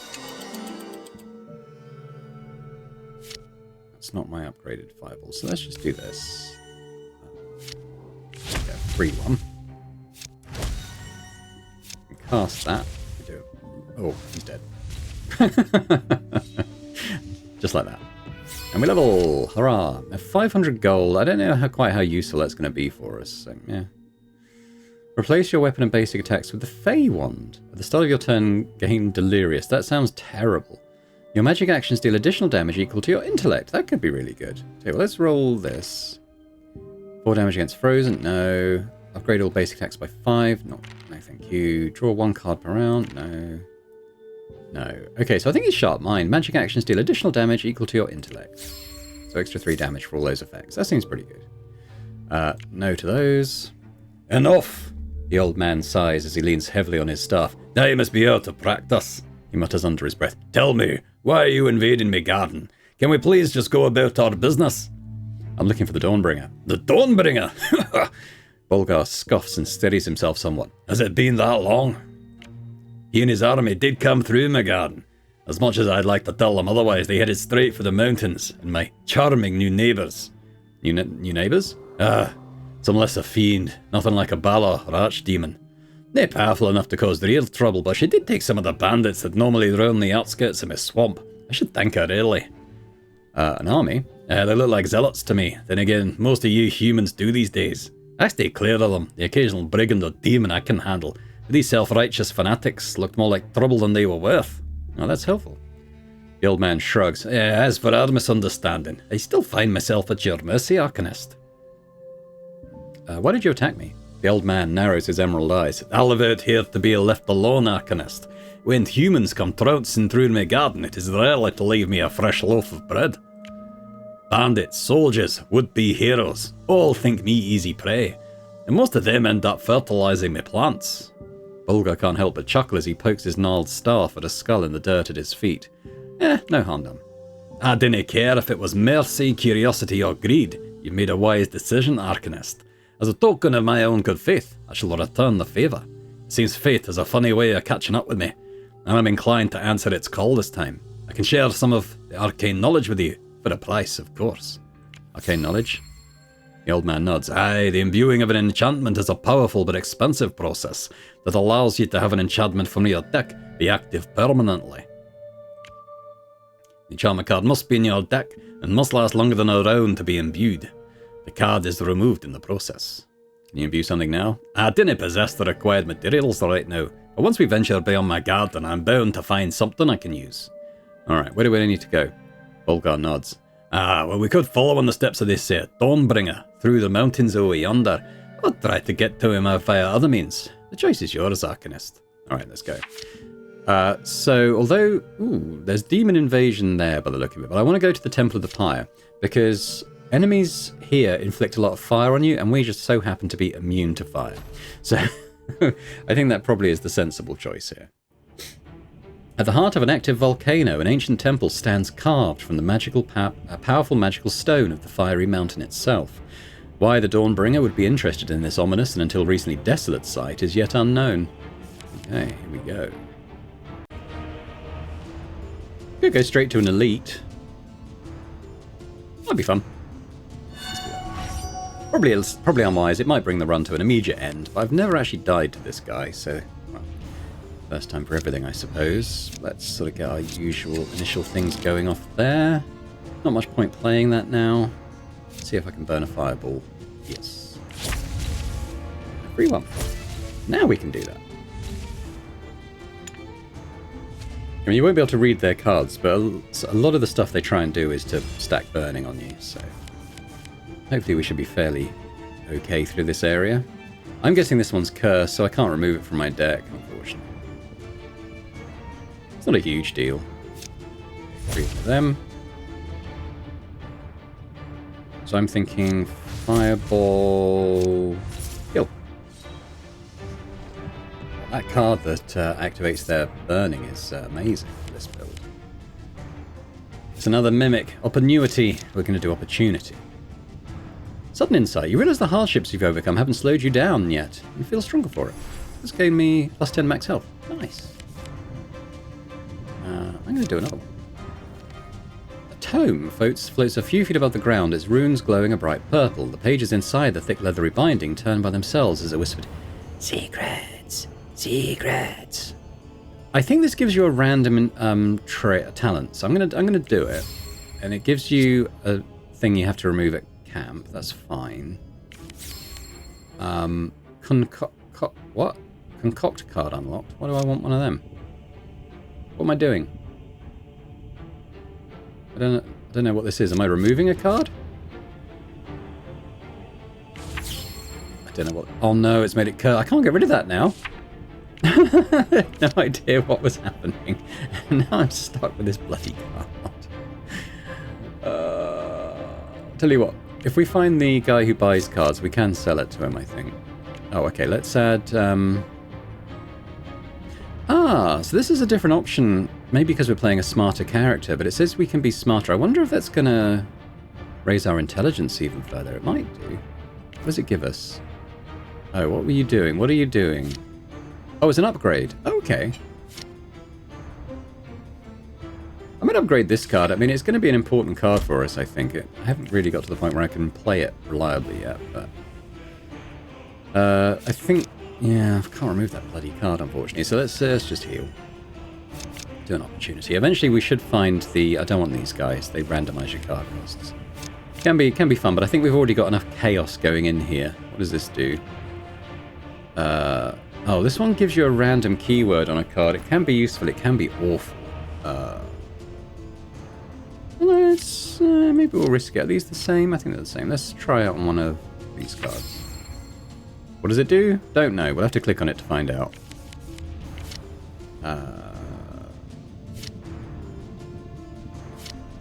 It's added persistent. Oh, great. So that's really beneficial. That means when this comes up, it'll hang around in my hand until I'm able to use it.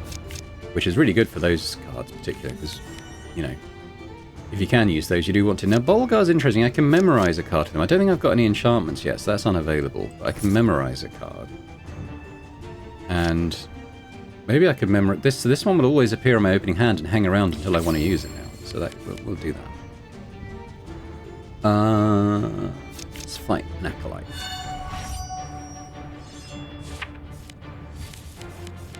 This bastard. I don't even know what it does. Oh,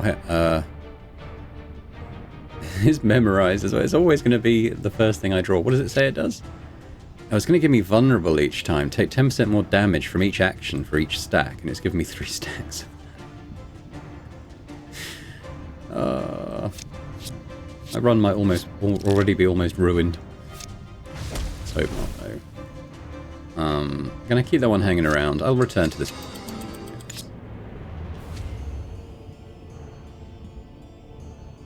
I hope I find the guy who buys cards and I can sell that to him. I think that's the only way to remove the cursed card. He won't be that pleased I give it to him, but...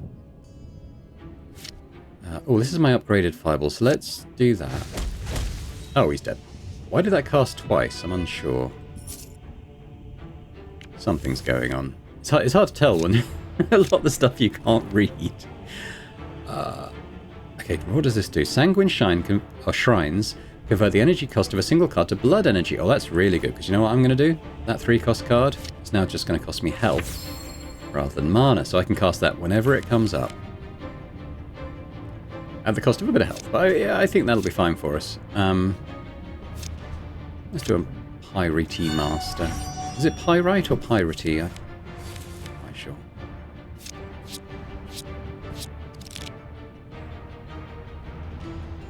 pointless right now, so let's do that.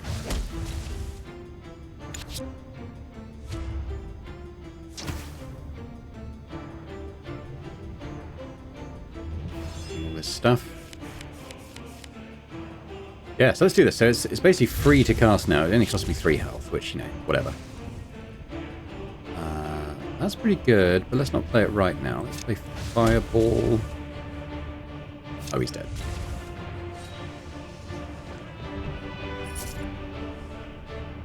I think there's a similar thing, but for... Oh, did I get one of those? It's hard to tell, because I can't read what anything is anymore. I think maybe it got conjured by one of my random conjure card things. I have no idea what it does, but let's add it.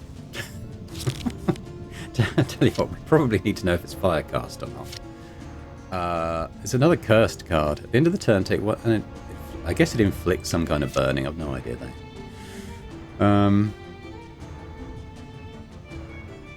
not worried about the campsite right now. Let's do another fight. Okay, so let's... Fireball's going... I guess I want to cast that now, because then I can cast that. which means I can use that.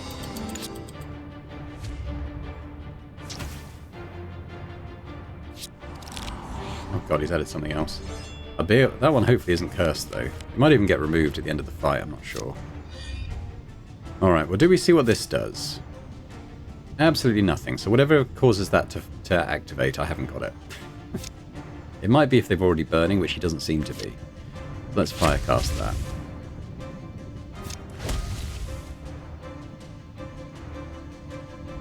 Keep them on.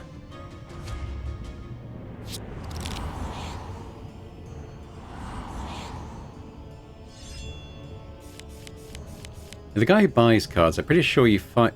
I think he's wiping the fire stacks. He must have something that does that. It's annoying. But he's getting pretty low on health anyway, so. Yeah. Nice to know what some of those cards do. Not this run. I haven't used that. We'll keep the blacksmith around until I've activated that in a fight, and then you can refresh it. Glowing runes. Glowing runes illuminate the long passage into the heart of the volcano. I can decipher them. With some difficulty, you start to connect the various markings to the symbolism of the Kandorian Church, which is the kind of the official religion. The first fire reveals... Yeah. So later on this will become useful. The first fire reveals truth, the second fire cleanses imperfection, the third fire defeats the darkness, the fourth fire consumes all. So that's going to be useful to us. One wonders why these fanatics have to be so ominous. It reminds me of a Valarian contract we had the misfortune of negotiating. It took the better part of a week just to get through the first paragraph. Right, so still haven't done a fight. Burned missive. You find a partially burned parchment. Its contents barely legible. The remaining ashen letters read: "We urge you to reconsider. The world is lost to darkness, as you've acknowledged in our previous conversations. If there was any other way..." You continue to sift through the ashes, picking up another piece of the letter. "Our resources have only grown. Every last one of us is prepared to make the necessary sacrifices." The document is signed by the tithe taker. I think he's the guy I've already killed. Other parts of the scorched parchment are too damaged to gather any more information. Investigate. Tithe takers are infamous figures within the Kandorian Church. These creatures of immeasurable greed are sent out to collect gold within the realm with a fervour that could rival any crusader on the front lines of the battlefield. Yeah, we killed him already. Alright, so let's do this, and then we'll refresh that blacksmith. What are you doing? Don't know, it's got blocked by the barrier.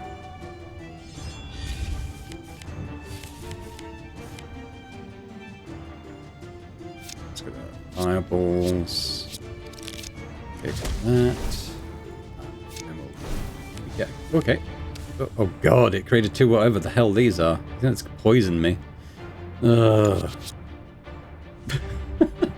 think that guy who added those to our deck, it must have been a permanent addition. That's really annoying. I think, because hopefully not cursed, and hopefully I can just go to a camp and remove those. Tell you what, let's get those. Fireballs.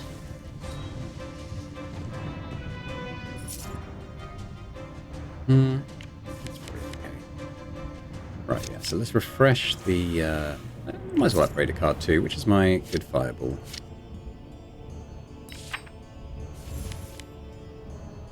Alright, I'm going to camp. I'm going to remove, hopefully, one of those this cursed... Oh god, he's added two bits of crap to my deck. Okay, so we'll remove that. I might be able to transmute one of them. Probably not the one that's cursed, but I can transmute this one into... God only knows. I don't know what any of these do. So I'm going to take this one, because I think at least the card buyer will buy that at some point. The cursed ones he's not so happy about. Unless that was cursed, it's hard to tell. Dispel Blessing. Yeah, I don't really know what's going on. Yeah, so let's go to the suspended cage. So you remember that thing that we read about the fire, first fire, second fire, etc. Well, that's relevant here. Suspended cage. You turn a corner only to reveal a horrific sight. Dozens of cages hang suspended over lava-filled pits. Inside each cage, you notice several figures wearing the uniforms that mark them as members of the Radiant Crusades. I'll get you out. Viola of the White Rose. The cage is suspended by a strange mechanism. Oh, the fanatics used it to raise the cage over this pit. I assume we can lower us back down safely as well. She's Australian. The device is marked with 3 familiar-looking runes. The first one hums quietly as if demanding an answer. So the first one is truth. The rune lights up with a satisfying glow, while the second one starts to hum, expecting the second incantation. So the second one was imperfection. The rune, yeah. And then the third one was darkness. The hook that suspends the cage above the pit starts to whirl into action. Moments later, the cage arrives safely on the ground, and its iron door swings open. The priestess steps out of the cage with remarkable elegance. Her soot-stained, once white robes barely diminish the almost tangible aura of grace around her. Oh, thank you for your timely rescue, hero. I'm in your debt. Who are you? I'm a cleric of the White Rose, an order devoted to the words of the Lady of Light herself, to aid those in need and be a conduit for the Burning Rose's mercy. What are you doing here? I was part of the Dawnbringer's entourage. We set out from Brightcandle to carve a path into Umbris, and into the Onyx Cathedral itself. However, once we reached the edges of the ramparts, the Dawnbringer revealed his real plans. Several of our fellow Crusaders and Pilgrims revealed themselves to be part of a group that called themselves members of the Eternal Pyre. Fanatics who believe this world is beyond redemption can only be cleansed through some kind of ritual. Imagine my shock when our saviour and champion of the Lady of Light herself turned out to be well aware of the infiltration. He led our crusade into this hidden temple, imprisoned everyone who'd not converted to the outrageous beliefs of those fanatics. Where's the Dawnbringer? I suspect he's somewhere in the temple still. The fanatics mentioned him being the key to some sort of ritual. Whatever it is, it's not the mercy of the Lady of Light preaches. It must be stopped at all costs. Alright, free the other prisoners. You bring several more cages up on solid ground, breaking free more and more of the imprisoned Crusaders. They in turn indicate that they will free the remaining prisoners, but not before bestowing a powerful blessing onto you. This is actually useless to us, but if you don't have the fireproof status that we do, at the start of your turn, reduce your burning by half. There we go. So we're going to go... I'm going to activate this first, so I think the next fight is a boss fight. Heart of Fire. You stand at the foot of the stairs leading up to the fiery altar. At the very top, the angelic figure spreads its wings, casting a bright light into the area. We're going to observe the Dawnbringer. You are too late, hero. The radiant figure shouts, waving a brightly blazing torch from one side to the other. All of these faithful men and women you slaughtered, they gladly and willingly gave their lives for what I am about to do. Let's call out to him. Corellian, before you say anything, the priestess pushes her way past you. Viola? The angelic figure seems to hesitate, pausing as he watches the soot-covered priestess struggle to rush up the blackened stairs. Say nothing. This isn't you. I know you, and I know you know better. The priestess pleads, her eyes meeting the blazing gaze of the angelic figure. Why do you claim to know me when I don't even know myself? All these lies that have been told about me. Foretold champion, humanity's final hope, the prophecies, scriptures and the lectures. Everyone seems to know me, except for me. Say nothing. I know this isn't right, Corellian. There's no mercy in this senseless destruction. The Dawnbringer pauses, tilting his head. What about you, hero? No objections? Do you truly see as I do then that this is the only way? An end to suffering? So you can, at this point, you can either fight him, or you can fight a much harder boss, which I'm going to do. So you say, I see it as you do. Then let us end this. The Dawnbringer curves his lip into what appears to be a genuine smile. He raises the torch to the final kindling, igniting the large pyre in the center of the room. Suddenly, the volcano begins to tremble.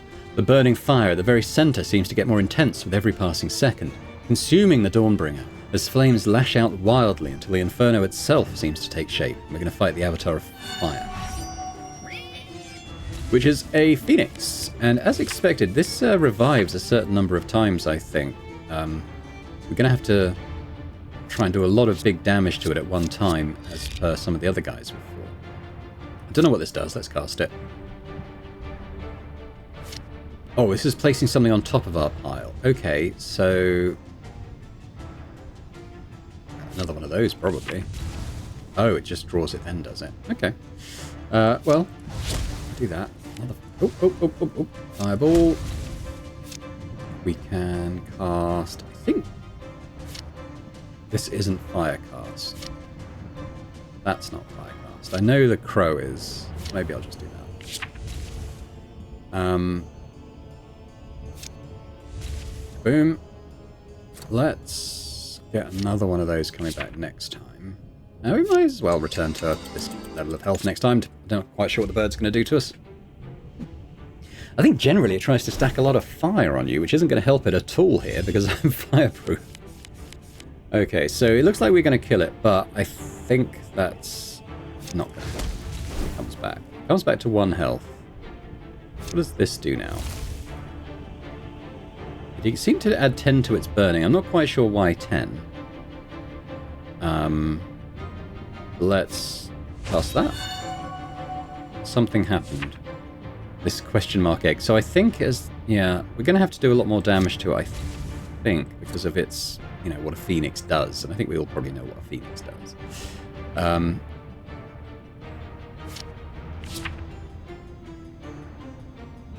Yeah. I mean, luckily it's not really doing anything to us. I mean, it's doing a bit of damage, but it's not adding its fire. I think it, you know, the more fire it puts on you, the more damage it does, I think. Why is this free? I don't know, but I'm going to play it anyway. Didn't do an awful lot. But we need to make sure we retain some mana anyway, so let's play the free fireball. And I guess we'll do this a couple of times. None of these is fire cast, but that is. Freebie. No, we're going to keep a mana so that channeling effect stays on. So it should just activate again at the start of our turn, I think. He did something. I'm not sure what. Something. There we go. Burning the Phoenix. Who knew? Right, the ring's quite good, but at this stage of the game, I'm not that worried about adding that kind of card to my deck. How many more of these, like, horrible curses have I got? So I've got... I can't get rid of that one either, because that one's cursed. Is that the same? That might be the same one. Yeah, I'll start weeding my deck out a little bit if I can, I think. Ashes scatter around you as you strike the final blow. The fledgling avatar slowly descends into the molten mass below the platform at the center of the volcano. It appears you interrupted the all-consuming flame before it reached its full strength and saved the realm from annihilation. It was... The priestess stammers, unsure what to call you. All of this, I mean, none of this was in any of my scriptures, Arcanist. Even now, I'm hesitant to write any of it down. But our mission, it can't end here. Corellian, the Dawnbringer, was meant to lead the Crusades into the Onyx Cathedral itself. If we turn back now, all the Crusades will fail without their leader. For better or for worse, the Order of the Eternal Pious plans have been stopped. Will the Crusades fall into disrepair, or will you be the only one to show hope has not died yet? Well, was there anything I didn't do here apart just the merchant, was it? Okay, let's move on. Where do I want to go? Now, this is a different type of demon invasion, I think. Let's do Thornwind Pass and see what we get here. The winding slopes up the mountains are known as the Thornwind Pass. These slopes enclose the Onyx Cathedral, perhaps providing an unseen pathway into the unholy fortress itself. An unnatural storm blocks passage through the Thornwind Pass. Find a way to calm the icy winds and travel deeper into Umbris and reach the Onyx Cathedral itself. Turn back, outsider. Okay, what do we got here? We've got a fly swarm hostess, but I'm going to do the shrine. This is to memorize... Okay, so again, something that's going to arrive in our first turn. Have I memorized this yet? I feel like that's going to be a key one to get coming in early, right? Now, we want to do the story early on here, because you get a little follower that is beneficial throughout the rest. So, although I could get rid of a... let's do this first. Trail of Blood. The sound of snow crunching beneath your feet echoes like a haunting anthem. The endless white of the landscape, only broken by a scarlet trail leading to a nearby cave. Follow the trail. You circle around the cave to avoid detection. Near the mouth of the cave, you spot a wounded huntress, an arrow lodged into her leg. At the far end of the cave, you spot another hunter knocking another arrow. Though the two figures share the same marks, it is clear this is not a friendly conversation. Right, we're going to intervene. So we get to fight the fighter. Now, she takes damage when we do, and if she dies, she's gone. So we're going to want to clear this guy out quickly. Now, that's what this effect is. I don't know. It's something to do with the demon invasion in the area. But who knows what's going on, because I certainly don't. Right, well, let's tell you what. We're going to get these going first. And then I think that gives us a greater chance of burning one of those. Yeah, okay. Well, we got a fireball at least. Double the burning. We got the channeling effect up, so let's just leave it up. God, it's adding a lot of nasty effects to us, whatever this invasion's doing. I've just seen all this stuff. Whenever you discard a card, you take 1 damage for every point of infected. Oh god. Okay, that's pretty nasty for us. Is that going to come up every time? I mean, I think Fireball.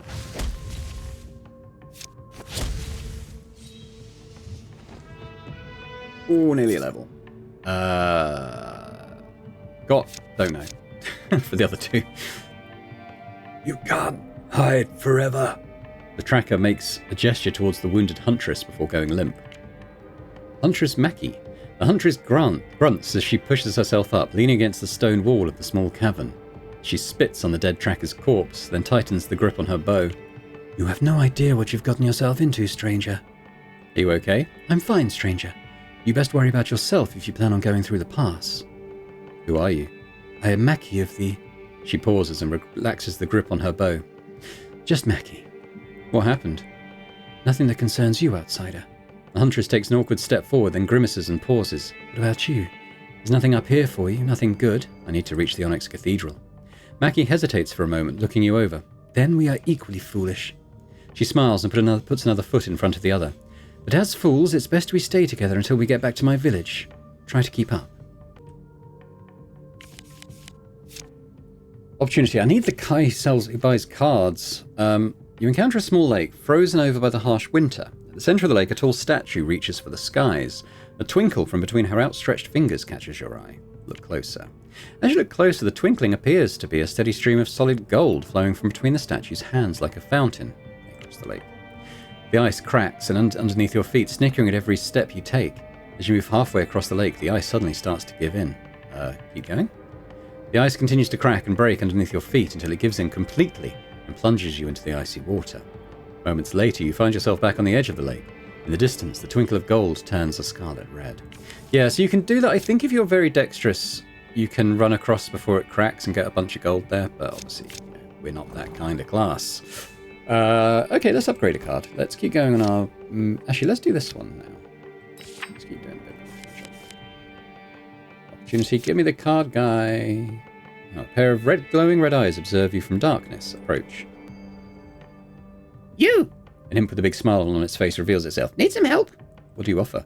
Bargains! I listen rot for a very low price. You kill nasty pest demons. Deal? Alright, deal. 10 gold. Rot is decreased by 50. Oh, that's probably good. Well, I'm not entirely clear on what it's been doing, but probably nothing good. Let's do another opportunity. I need the guy who sells the cards. An intense, unpleasant odour suddenly reaches your nostrils. It seems to originate from a big pulsing cocoon the size of a person. Touch it. The cocoon itself feels warm, but you start to feel cold. After you quickly pull your hand away, it feels like it drains something from you. Rot is decreased by 50. Okay, it took something... It was at our max health or current health it decreased, but the rot is... whatever it is lower now. I think we'll just keep going on this. So the benefit of bringing Mackie along with you early is she gives you this ferocity thing and critical hits heal you, but, unfortunately, I don't think we're really that kind of build. It's starting to feel the cost of this health damage, but...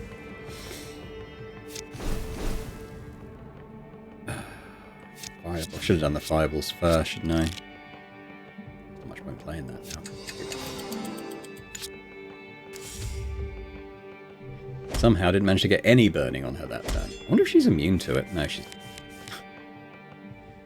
I'm still not entirely clear on what this one does. Let's keep an eye on that burning stack. Ah, it went up by 14. Why would it go up by 14? I don't know. Anywho. So, this doubles the burning? Should have done the fireball first, I think. Oh well, we might be able to... Yeah, okay, let's do that. And that. And that. Something that helps our health or barrier would be good at this point. Remove the unique keyword. I think I've done that to the card I wanted to do that to. Not the fairy weapons. Purity. Remove all corruptions from your deck. At the start of your turn, cleanse one of your afflictions. It's going to be this one, because this will get rid of the cursed cards, which I kind of do want to get rid of. So let's just see what rerolls we get elsewhere, though. No. Random card. Yeah, they're not bad, but this will get rid of that card, so that's going to be good. This one's quite good. It heals you for 4. I don't know if it's Firecast is the only thing. It is fire. Oh wow. Okay, yeah. So this will heal us for 4 every time we cast that. So I'll definitely add that. The Putrid Pontiff. I think I need to rest first. We're getting really low on health now. What does this guy do? Don't know. Let's go do it anyway. Okay. I feel like we're gaining control back slightly. So he hasn't got any burning on him yet. Okay, so... This will put burning on. Then I think we cast that. That healed us. We're going to get another one, don't forget. So that's another 4 points of healing. A bit more burning. We are channeling, so I don't want to go too crazy, but let's put the fireball on. There we go. It'd be nice to know what some of the things they were doing they're doing to us was. I could explain to you what they were doing, but through context, I think he's poisoning us in various ways. Okay, he's got 19 burning, so I think... Let's try that one first. We might get lucky. I think we kind of did. So now I think have I got a big fireball? Yes. And then we activate that. There we go. What level I am? You know, in theory, it should be pretty high. Again, I don't know what that does. I think getting yeah, I mean, the whole... Wow, why am I down to 9 health all of a sudden? Holy crap, I was, like, quite healthy, I thought. Something happened. Jesus, okay. Well, does it tell me what level I am? Oh, level 8. That's pretty good. I'm going to need to rest again. I'm not quite sure why I lost so much health that time. You know, not being able to read what these effects are doing. We can pay her to heal us, so we will do that. I've removed the corruption already. Another opportunity, and I don't need the card seller anymore, but it would help the Blood Moon. Oh god.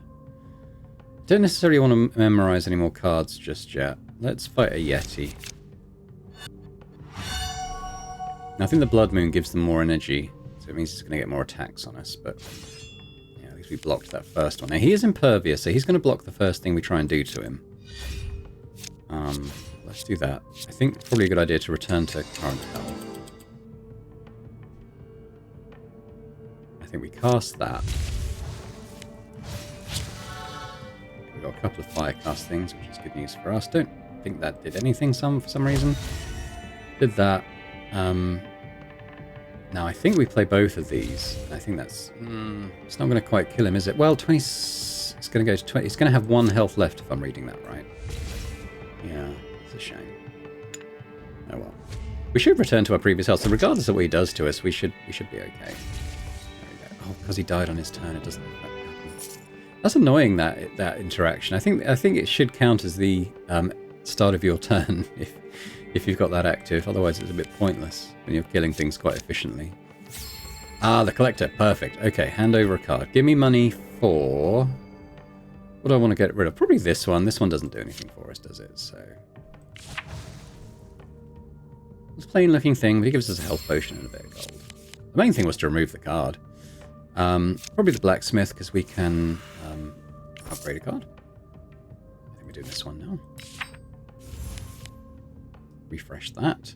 And I think we're going to do that, and we're going to do it with the Fly Swarm Hostess.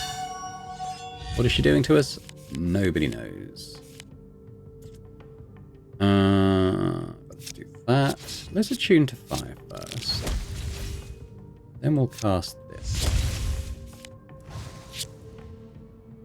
Didn't get too unlucky. Quite a lot of mana still. Let's play that. Might as well. Might as well play that. Well, when I return to my current health, probably because we're not going to kill her on this turn, are we? So.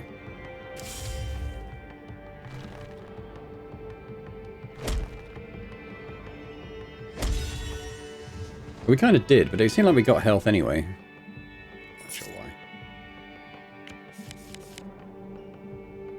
Well, which rot-gut attendant are we going to fight? Let's fight this one.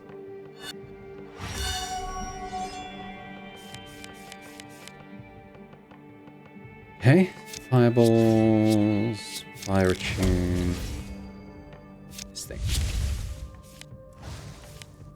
Oh, we got pretty lucky on that. Okay, so let's see if we got a fireball. We do. That's good. Stack that in. Let's double it. Yeah, I'll take a heal. Thank you very much. Have another fireball, and he's dead. Even before I was going to burn him with the those cards that do the fire immediately, but didn't even get a chance to. Oh, what do you do? I don't know what you do. I don't know what you do. So I'm not gonna take it. It looked like it would be good, but who knows? Who knows? All right, Putrid Pontiff. I wish you could sell cards at the merchant. That would be good, because I've definitely got cards I don't feel I need anymore.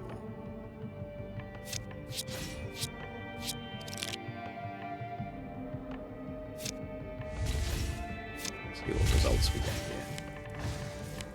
Ah, pretty good. Okay, so let's attune to fire. Fireball. I think this is Firecast. I don't think it was. Well, might have been. Fireball? Fireball. Fireball. Cast it. Yeah, we might as well take that. Still got a mana left, so that's all good.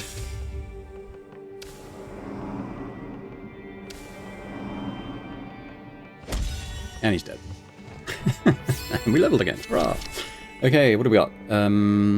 Reduce the energy cost is potentially interesting. Maybe we could do it on this to take less health damage. So let's leave that one up for now. Chain, not too important for us, but the basic weapons one is crap. No. No, not chaining. And the unique thing. I think of those, I might actually reduce the cost of the blood card.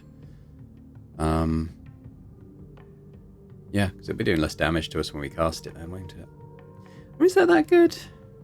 Tell you what, maybe just getting the free fireballs at the beginning every time, that's probably better, right? Offer of trades. I don't know what this stuff does. I still aren't not able to camp and get rid of this blood moon. Let's cast that and go against this guy.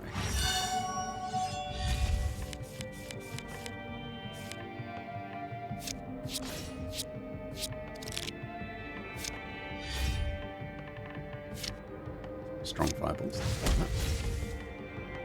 See what we get. No. No. Yes. Let's do that. Cast it.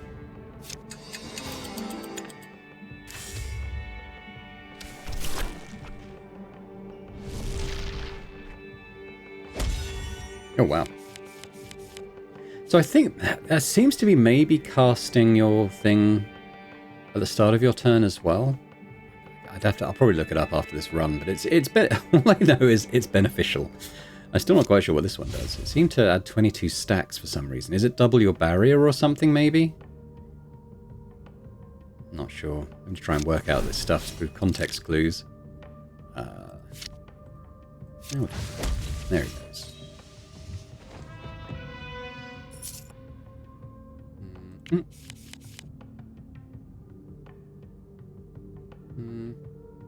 Pretty sure I don't have an enchantment still.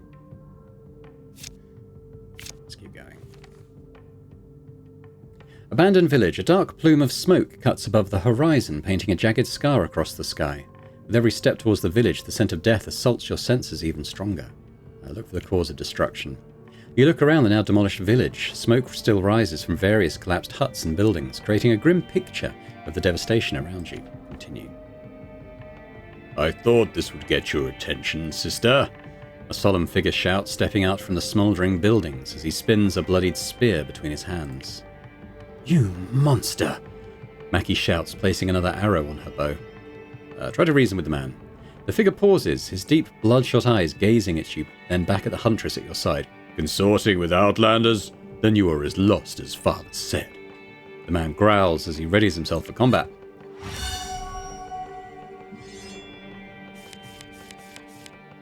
So we got our starting turn kind of down pat at this point, I think.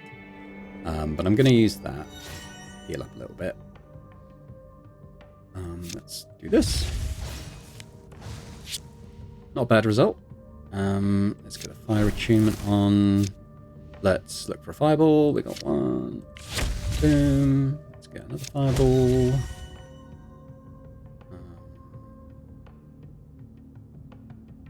Yeah, probably worth casting that, right? And let's put another one on top for next time, just in case.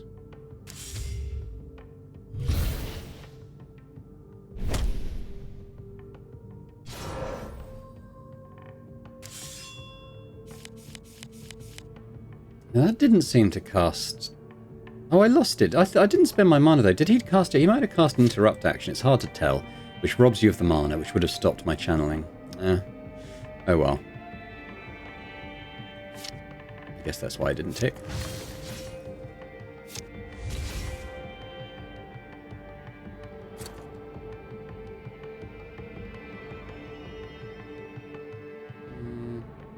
Wouldn't mind a health potion next turn.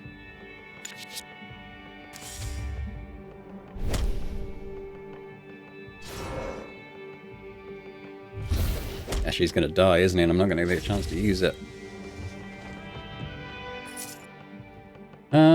This one looks good, but it only does one point of healing. It's not that good, in my opinion.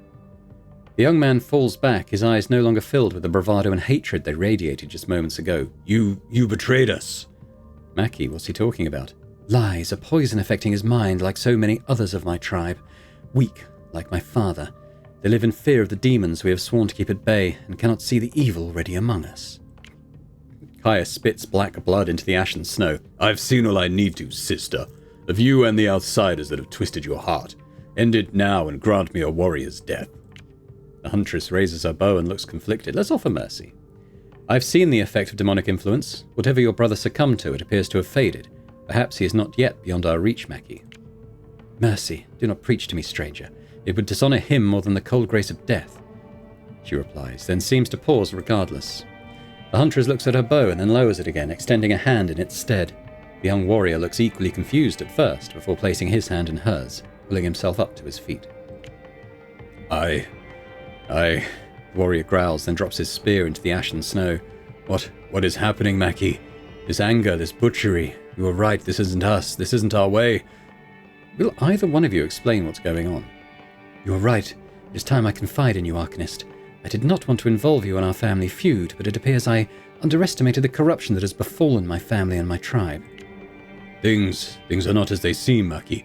When our father accused you of poisoning Seer Hildun, he seemed so certain, so outraged. And we all felt that rage echo through us, building every day, growing more convinced of your betrayal. Did you poison Hildun? No, I didn't. It was no secret the old seer and I didn't see eye to eye, but I had no reason to kill her. But if you did not kill her, then who did? Why would father kill our tribe's elder? It makes no sense.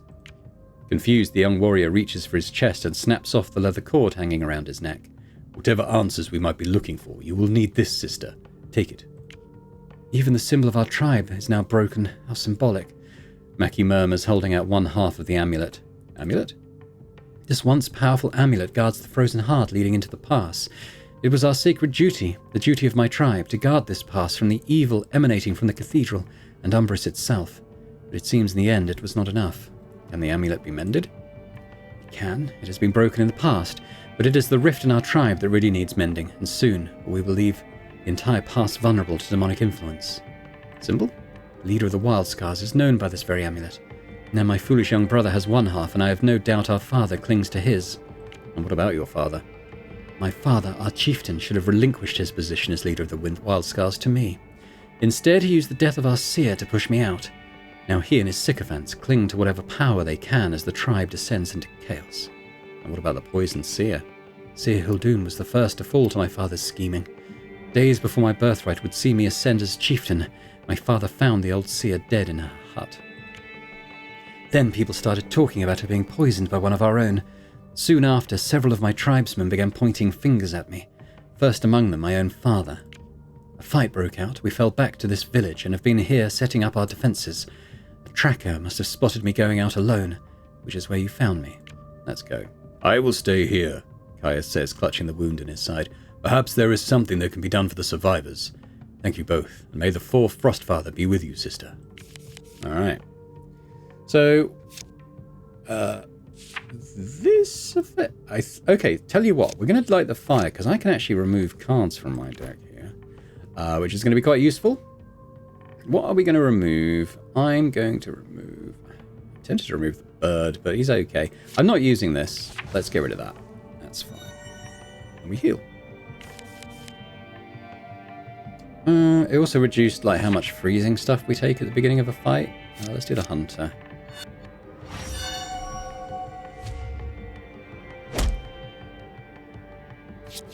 This rot thing, whatever it is getting up really high. I seem to have reduced it when it was already 0, which didn't seem that beneficial. Okay, so let's do that. I guess I've buried a couple of cards I didn't mean to, because cards I was expecting to see aren't here. Is that Firecast? No. Is this? No.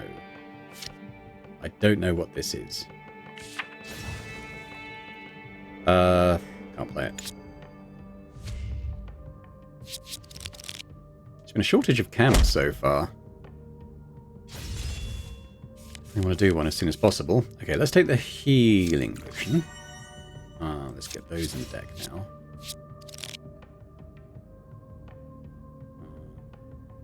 Shoot. Let's think about this. So we could, I think, fireball, then double his fire.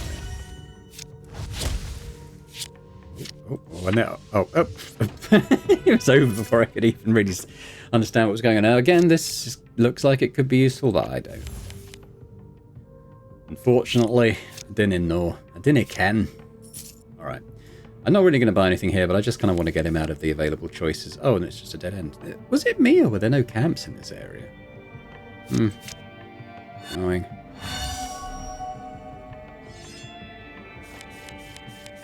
Try and heal by other means.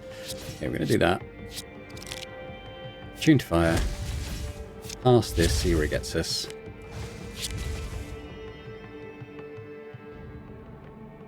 We get a fireball.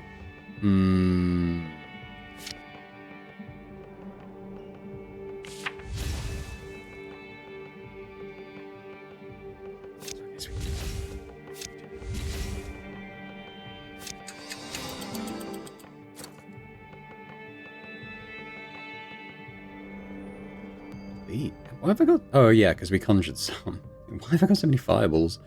Damn,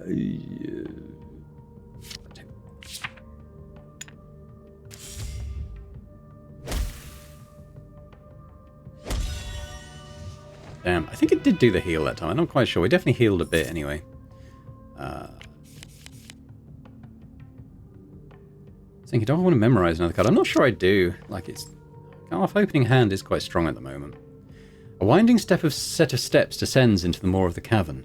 In spite of the cold, you sense warmth emanating from the cave. What is this place? The Frozen Heart is a living entity, revered by the wild scars. In these frigid mountains, this is the only place where the warmth of Athos still thrives.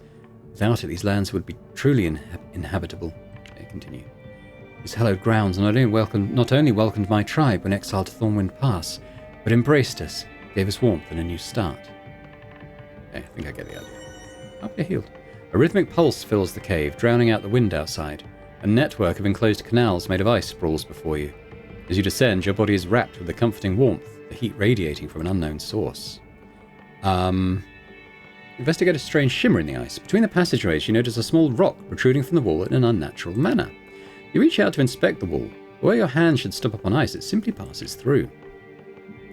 A large chasm greets you on the other side. Across it is a circular fortification of ice that rises up a considerable distance, though you can just make out its plateau. If you're a strong character, you can jump. I think we take damage if we don't, so I'm just going to come back, because it would result in failure. Let's go right tunnel. Dimly lit torches guide you along the twisting corridor. Finally, the tunnel opens into a large cavity, where you spot an injured yeti cub whimpering in a corner.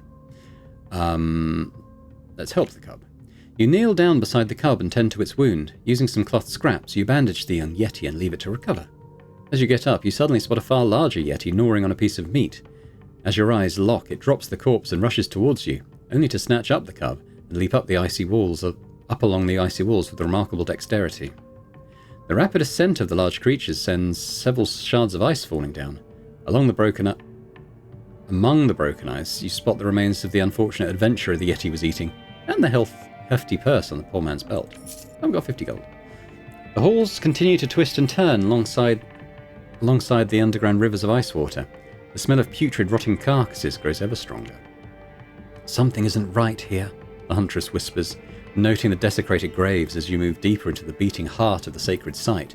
This is where we buried Hildoon, but it looked nothing like this at the time. Atop a large pile of bodies in the center of the icy chamber, the fragile form of a woman appears. So I know who this is, but normally I would attack here knowing that, but we're just going to call out and just get this dialogue. Seer Hildoon. And such a lovely funeral it was. The woman grins, baring jagged teeth. Hildoon, you are...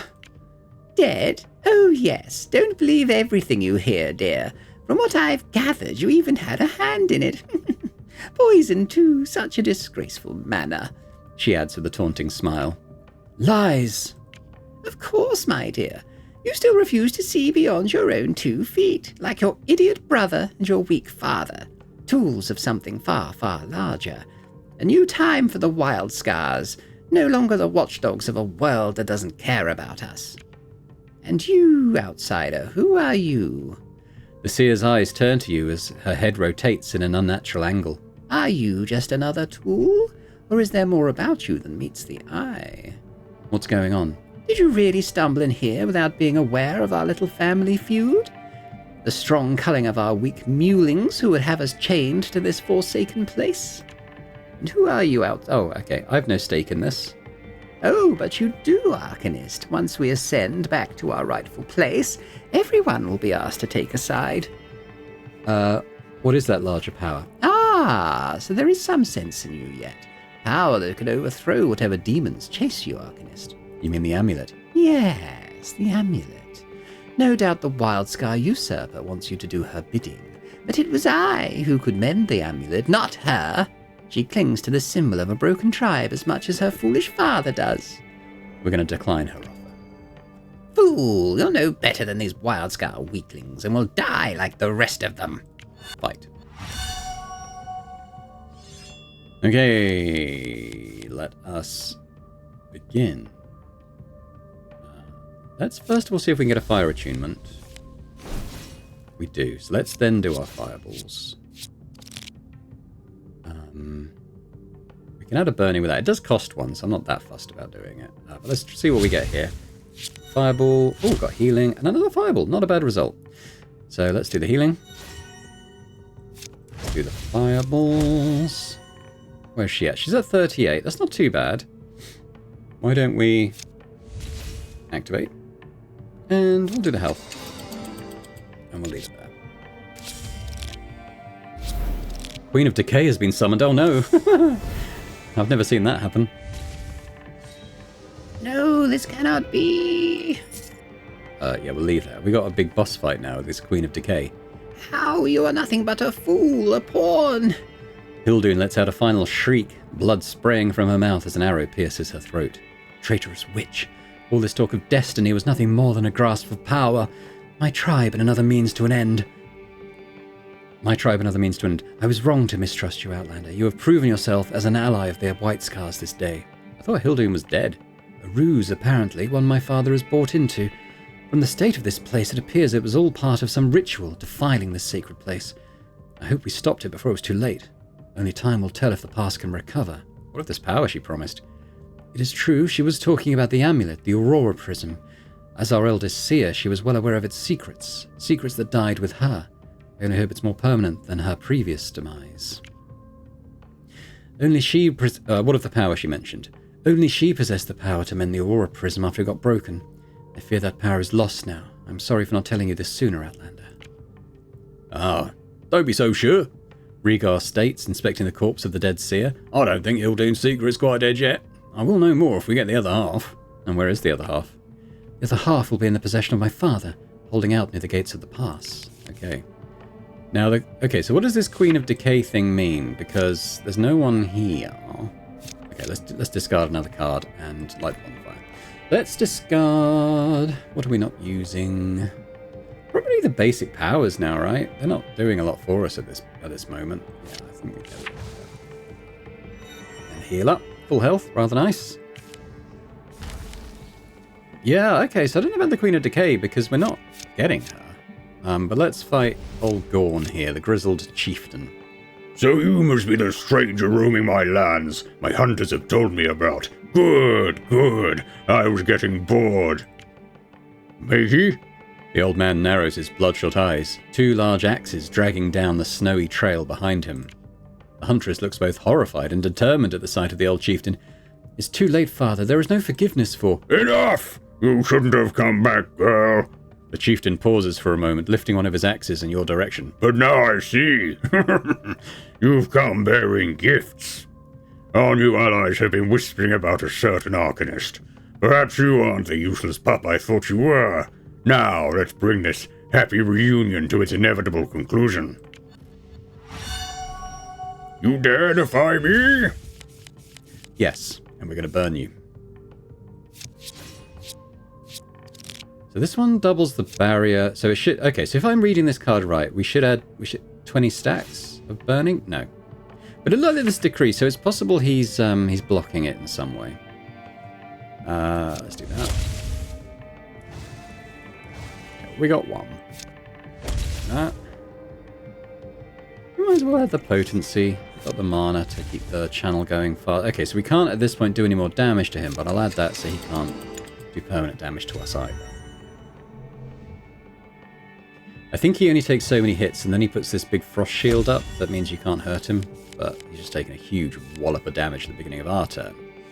Okay, what can we do? Well, we can double his burning.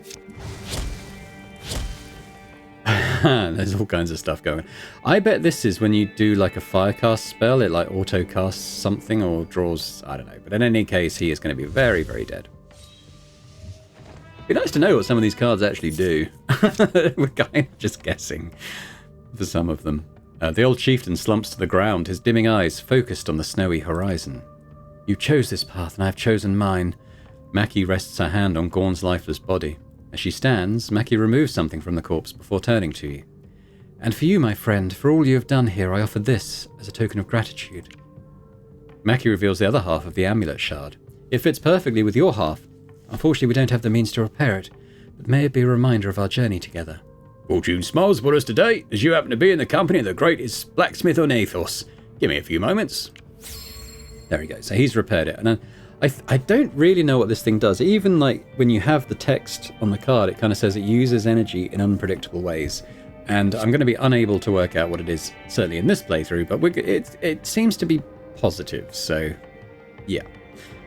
They're good as, well, as new as a centuries-old artifact can be. What's next for you? We rebuild.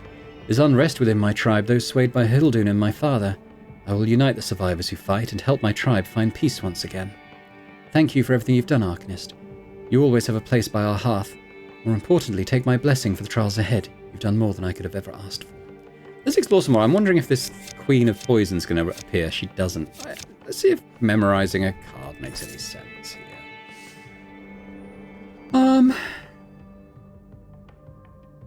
This is already memorized, is it not? It is. It's funny that I can memorize it again. What is good to have on the first turn? I mean, possibly, but I mean, it's boring as it is. Maybe just having a card that just gives us an extra mana, guaranteed every starting hand. I mean, yeah. So the Onyx Cathedral is like the base game one that we've already done. Let's do Obsidian Garden, and then we can kind of read through the story stuff like we just did as well. The silhouette of the foreboding fortress known as the Onyx Cathedral towers out above the smoke-filled ramparts. Inside, the horrors of decades of demon infestation reveal themselves, even corrupting the once beautiful gardens surrounding the entrance to the Citadel's inner sanctuary. Okay, so let's do an opportunity to begin. Oh, the magical song. Okay. So this gives you a domination effect, I think, on your next combat if you listen to it. And it doesn't have any positive benefits, I don't think. So I'm just going to take the 10 HP damage just to not have that effect happen. All right, Collector, let's sell you a card. Let's get rid of something else. I think we get rid of...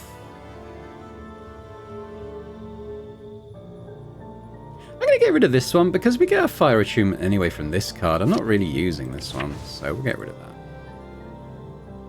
What does it give us? 45 gold. Cool. Opportunity. Let's do that. You realise the hardships you've overcome haven't slowed you down yet. Feel stronger for it. Oh, it's 10 max health. I think we've already had that this run. It's interesting that's come up again. Keep doing the opportunities. Oh, this is the stew. If you eat the stew, it gives you vampirism. We're not doing bleeds, so it's pointless. Just kick it over. This is a Shrine of Misery. What does that do? I think I'm pretty sure it adds Cursed to a card. I don't see a reason for us to do that, so let's just leave. Bulgar warns us about it anyway. Campsite. Let's leave that for now. We don't really need to heal immediately. Let's start the story. Entwined statue. Amidst the black vines and ghostly glow of deadly plant life stands a statue of an angel. Thick vines are wrapped around its limbs, but they do not diminish the pride the sculptor wanted to eternalize in the dark stone itself. As you admire the statue, it suddenly twists its head into an unnatural angle. Greetings, sister. It's been a while. I'm glad you've made it this far once. I've started to look forward to our little entanglements. Who are you? You wound me, sister. Don't you recognize me? I am your progenitor, but you can call me Ilthar, the first among many to call this beautiful place a home. Or at least I was, until, well, let's not bring back those painful memories just yet. The statue cracks a smile and tilts its head. Now, what about you, sister? What brings you to our little garden once again? Have we upset Mother again? Have you come to tell me I've been bad? Mother? The statue points up, Our Lady of Mercy, or whatever title she has chosen for herself by now. Old Flamey, you know. The smile statues without mirth. You mean Ray, the sun god? Ah, yes, that's her. Such modesty. A sun god. Now, Ray the vengeful, the jealous of the jailer. Now that would be fitting. I see you've got Mother's legendary temper. Fine. If it is a confrontation you seek, you shall have it.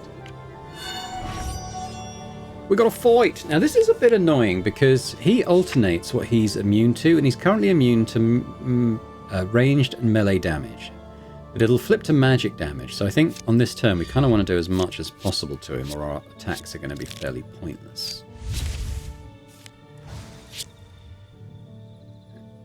Get the burning going at least. Fireball.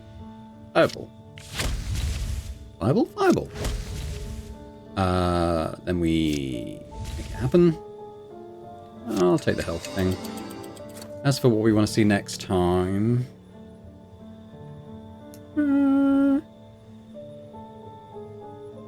maybe attune to fire.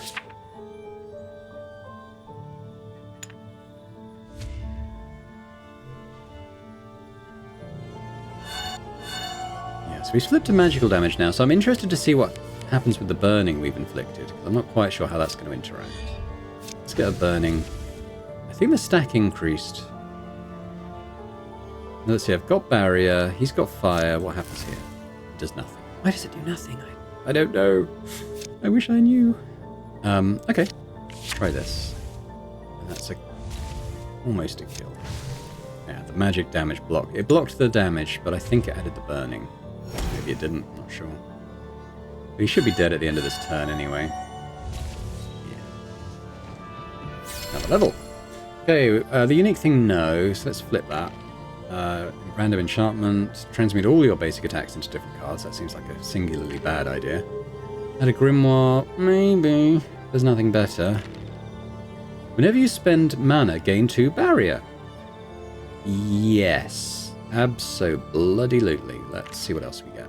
Firebrand. At the start of combat, inflict burning equal to your level. Now that's interesting, because that means our opening hand is going to be all the stronger, but I like the idea of getting barrier every time we do that. I feel like we're not struggling to add the burning, but gaining the barrier could be quite good, because we already start with a bit of it as well. The statue pauses, reaching for one of the cracks on its shoulder, sickly, fleshy ichor pouring from the wound as it narrows its burning eyes. Fine, I see Mother's fury still burns inside of you. I'll find you once you've unleashed some of that temper on my guests. The statue snarls and lifts up into the air and vanishes into the dark canopy above. Olga, who was that? Bulgar rubs his bearded chin and looks up. Ilthar had at least an image in his liking, a mythical figure, and according to legend, the first angel to abandon heaven and seek a life among mortals. But I very much doubt it was him we truly met. That wound, it was bleeding the ichor of corruption, a most troubling substance, Arcanist. But whoever it is, I doubt we've seen the last of him. Alright. Let's do the Dryad. What does it do to us? Who knows? Never gets old. Okay, let's get some fireballs going. Let's see what we get. Nice, nice. Alright, let's get some barrier. Fireball. We might as well get that. Next time... I'll have another one of these.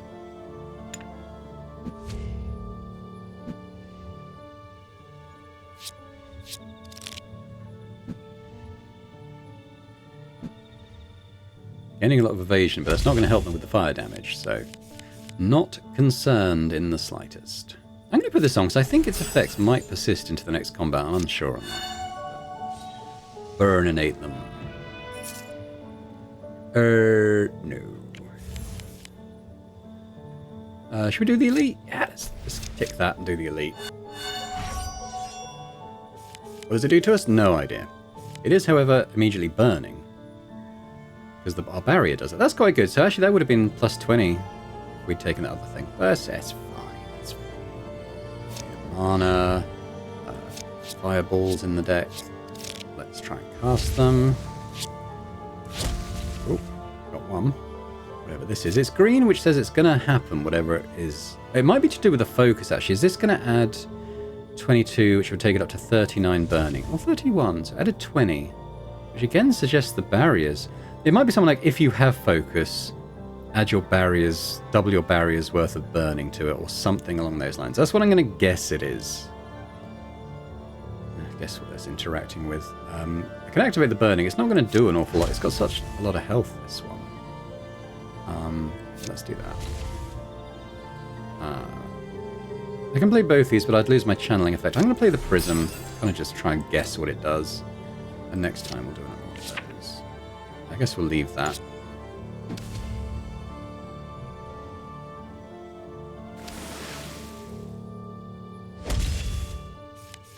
Nice. Okay. Well, let's do a little heal, I guess. Get the mana back. Add that. Supposed to add burning. I wonder why it didn't. Fire. Something's happening here. I mean, goodness only knows what. But let's see if we can do anything useful. Is this our big one? No. Is this our big one? Yeah. Well, that's a place on top. Oh, no, it did. Yeah. Boom, kaboom, kaboom, and dead.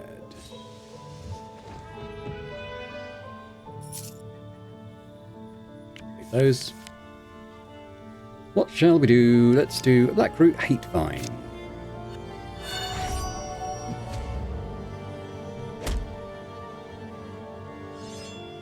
We removed all our barrier, which is annoying. Remember, every time we spend mana, we gain 2 barrier. Blue mana, anyway. Whoa. Boom. Boom. How much is it? It's only got 17, funnily enough, but fine. Well, I'll put that on.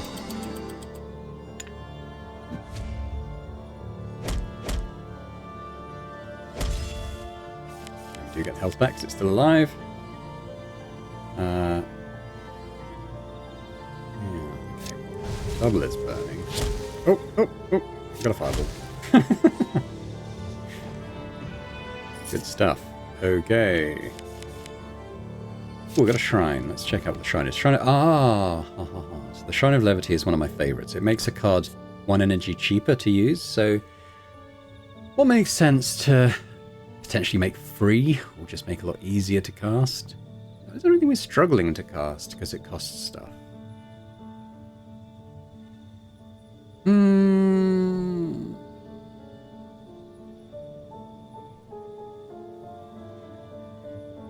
I mean, this would make it less damaging to myself when I cast it, but I kind of want something that goes, you know, cycles through the deck a little bit.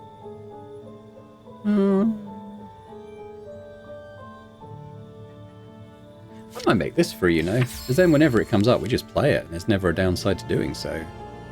Don't really need Bolgar right now. Let's do the giant.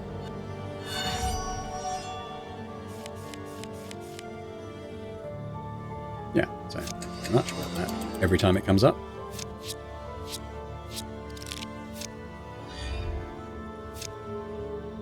No. This one works. Burnt our little amulet. Oh well. And what did I just do? I can't remember. Is this... this is Firecast, or whatever I did to do that.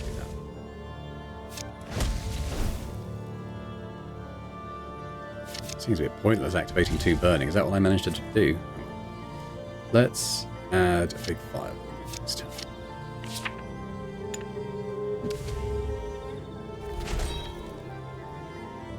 He's got a lot of armor, but it's not going to help him, so... that doubles burning, but we probably want to try and stack as much of it as possible before we do that.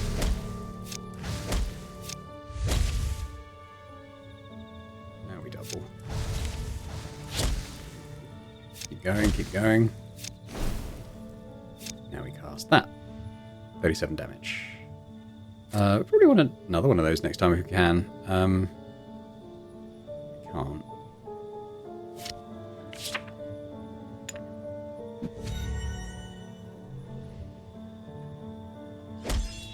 Oh, and he's dead. Okay, that's fine. Oh, we got another statue of Ilthar. Let's do him. Shall we have another dance? Okay.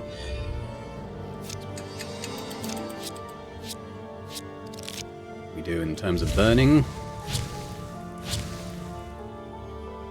Now I have focus, I have barrier. Is this going to add 10 burning? No, there's nothing. Great. Still unsure what that actually does. Oh, because no, it might have done, but he seems to be immune to magical damage. I mean, this is going to disappear anyway, so I might as well play it, but I won't play that. That might be my persistent one. Looks like it is. He's still on the magical damage, which is annoying. And I guess I'll play my amulet. That's probably going to be it. If he switches to melee and ranged immunity, there's not a lot I can do to him, which he has now done, so... I think once the burning's on him, it will affect him, but we weren't able to stack anything there. Let's see... mana?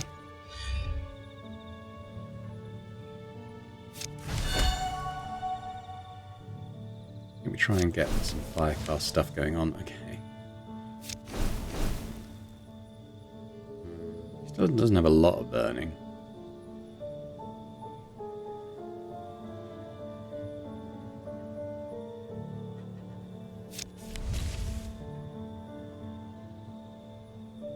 I'll take the heal. Hopefully he keeps that up now. But, no, he's flipped again. Bastard. Didn't cancel the burning. I don't think he took damage from it, it's the only thing. We'll get the bird going. Take the mana. This is saying it's... Yeah, it's not contributing to the burning because he's immune to the effect. Okay, well, let's assume it's going to flip next time. We'll have that card on top, I think, next time.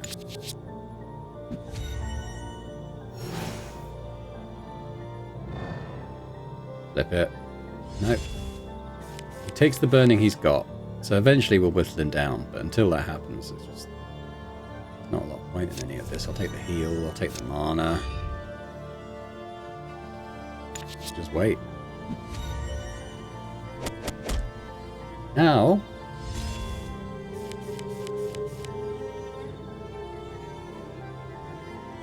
So this has added... It's gone to the effect where it's added 8 chain, and chain is interesting. I haven't done a chain build yet. Increase the damage of the next action by 1 stack. 1 per stack. So this next action is going to be do a bit more damage. But he's immune to my magic still, so there's very little point me doing anything. I wonder if I can double the fire stacks, though. I can. So there's that at least. This won't do anything, though. We'll add fireballs to my deck.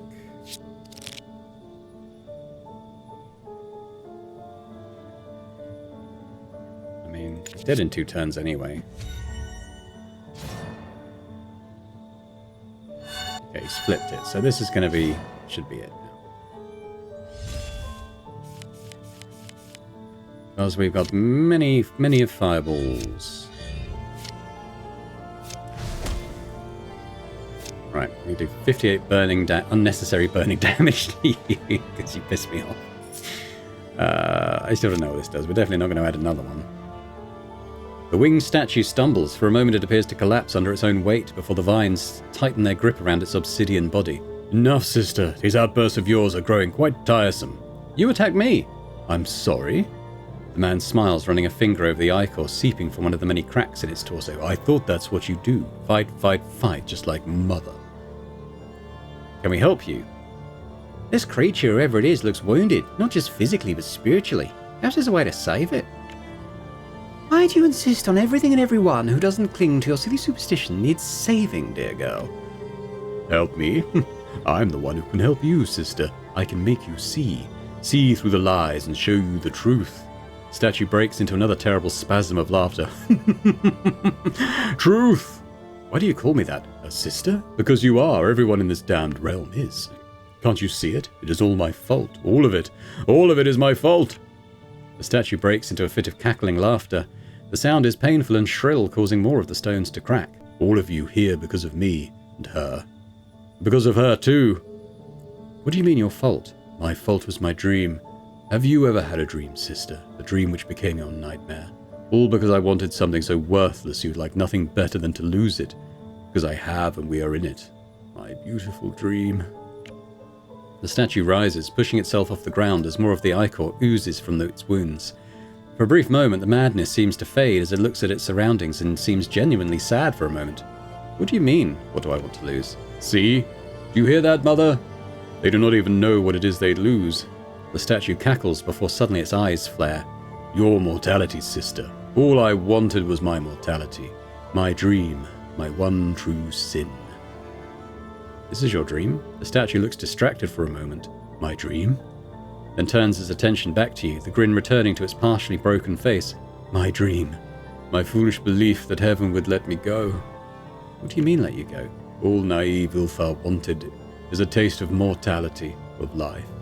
Real life, not the stupor my other brothers and sisters live in, but like my new family, ignorant, struggling mortal.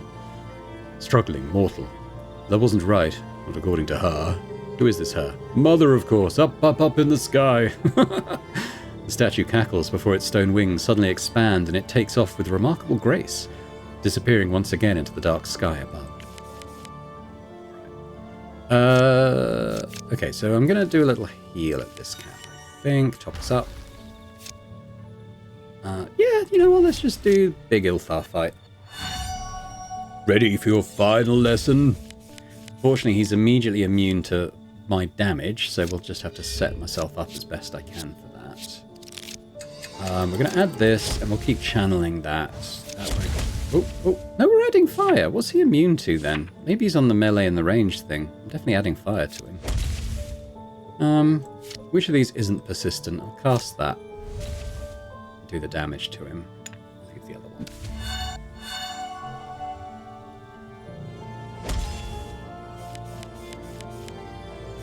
Alright, what do we got? Okay, so we can actually burn him this time, so let's try and do as much as we can. Definitely did something, I'm not entirely sure what. I think it added 6, so I think I'm right in saying that if you have focus, it will add your stacks of barrier to the burning. I think that's what it's doing. Tune to fire. Is that the Raven? Let's... Fireball. Interesting that blocked it.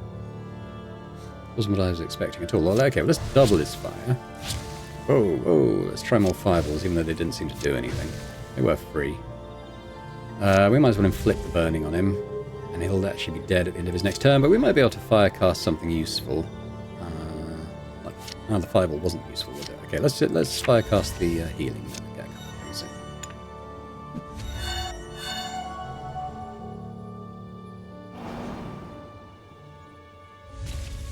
Here it goes.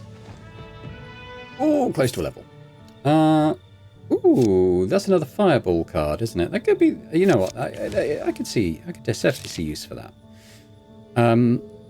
Madness of Ilthar. The statue's wound starts to spill forth more and more of the vile, maddening ichor, breaking off limbs from its mangled obsidian torso until the head breaks free and rolls towards you. Look down. Thick pustules of corruption plaster the side of its grinning face. I hope you enjoyed our conversation as much as I did, sister. I always think they are so educational. With that, the ominous glow fades from the statue's eyes and its lifeless, shattered body moves no more. Let's explore more, because we've definitely got at least another fight. That gets to another level. Let's see. So, mana, fireballs. Let's see what we can firecast. Oh, got stuff happening. Let's fire a tune. Let's fire ball. Do whatever the hell this is going to do. It should add 12 burning. It does. I think I'm right in that effect now, but sometimes enemies have stuff that blocks it from happening. Is what I think is going on. And we'll just cast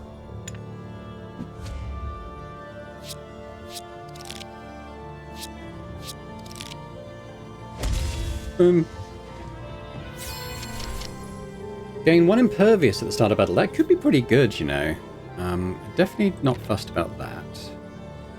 At the start of combat, gain... If you upgrade a card, upgrade it again. No. Okay, well I think the impervious would definitely help with like enemies doing bad stuff to us on the first turn of combat, so we'll take that. Might as well leave this stuff at this point. Let's do another fight.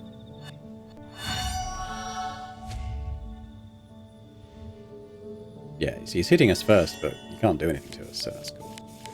Right, meanwhile...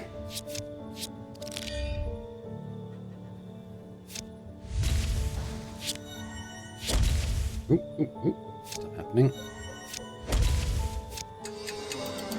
Hasn't actually got any burning on him yet, interestingly, so I guess we'll leave that for now.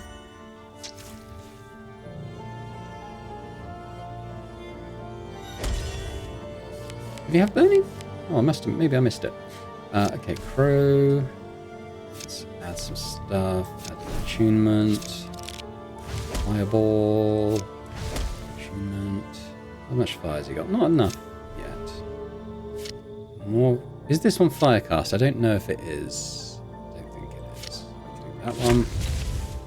Another fireball. What else we got? Oh, another fireball. Another fireball. And a dead tree.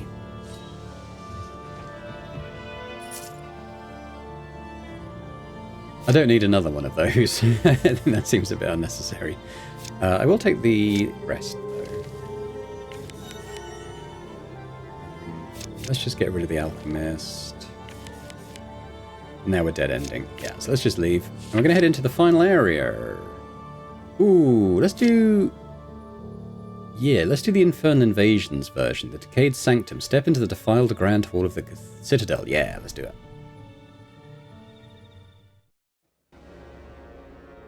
Decayed Sanctum. The once pristine walls, statues and pillars that adorn this sacred chamber now stand desecrated with demonic runes and profane symbols. Nestled in its very core stands a pulsating hellgate, casting an ominous glow on its surroundings. Okay. Demonic runes cover the black stone wall to wall. Parts of the floor have given way to immeasurable depths, seeming to cut into this world and originating from the pulsing portal at the center of the grand chamber. Let's use my weapon power. You draw on the magical powers of your weapon one last time. Here we go. We've done that. Step forward. Who we got? We got this person, whoever they are. It's probably the one we summoned earlier in the game. Okay, let's do that. Let's do that. Let's add the power thing. Let's get this going, see what we can do. Pretty lucky on that drop. Couple of fireballs in her face. Let's do that. And let's do 37 burning damage. 39, really. We're going to keep that because I want to keep my channeling thing up.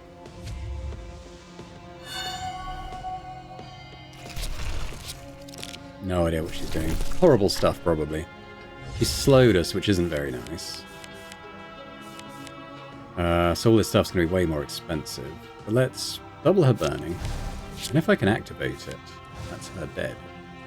Or it should be. Yep. That was easy. But that's the sign of a successfully built deck, I think, even though we largely had a bit of a chaotic run where we were guessing the effects of a lot of our cards. No, this cannot be. The slain demon bellows, its putrid form slowly disintegrating until only a few black ashes remain.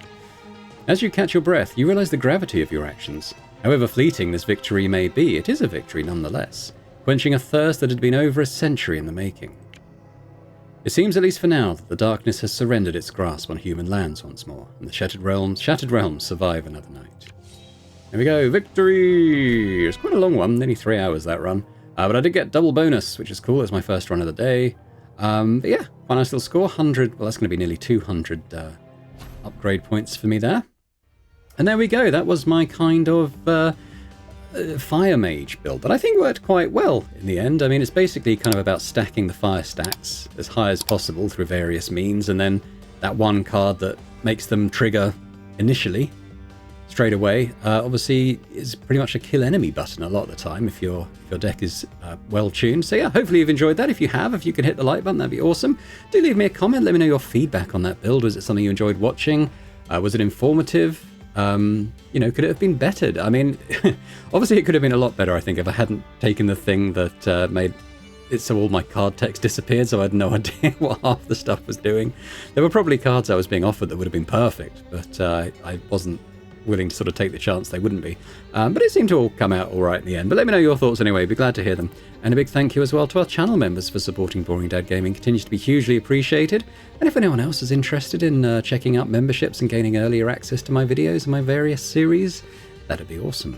But thanks very much, and I hope to see you next time. Bye for now.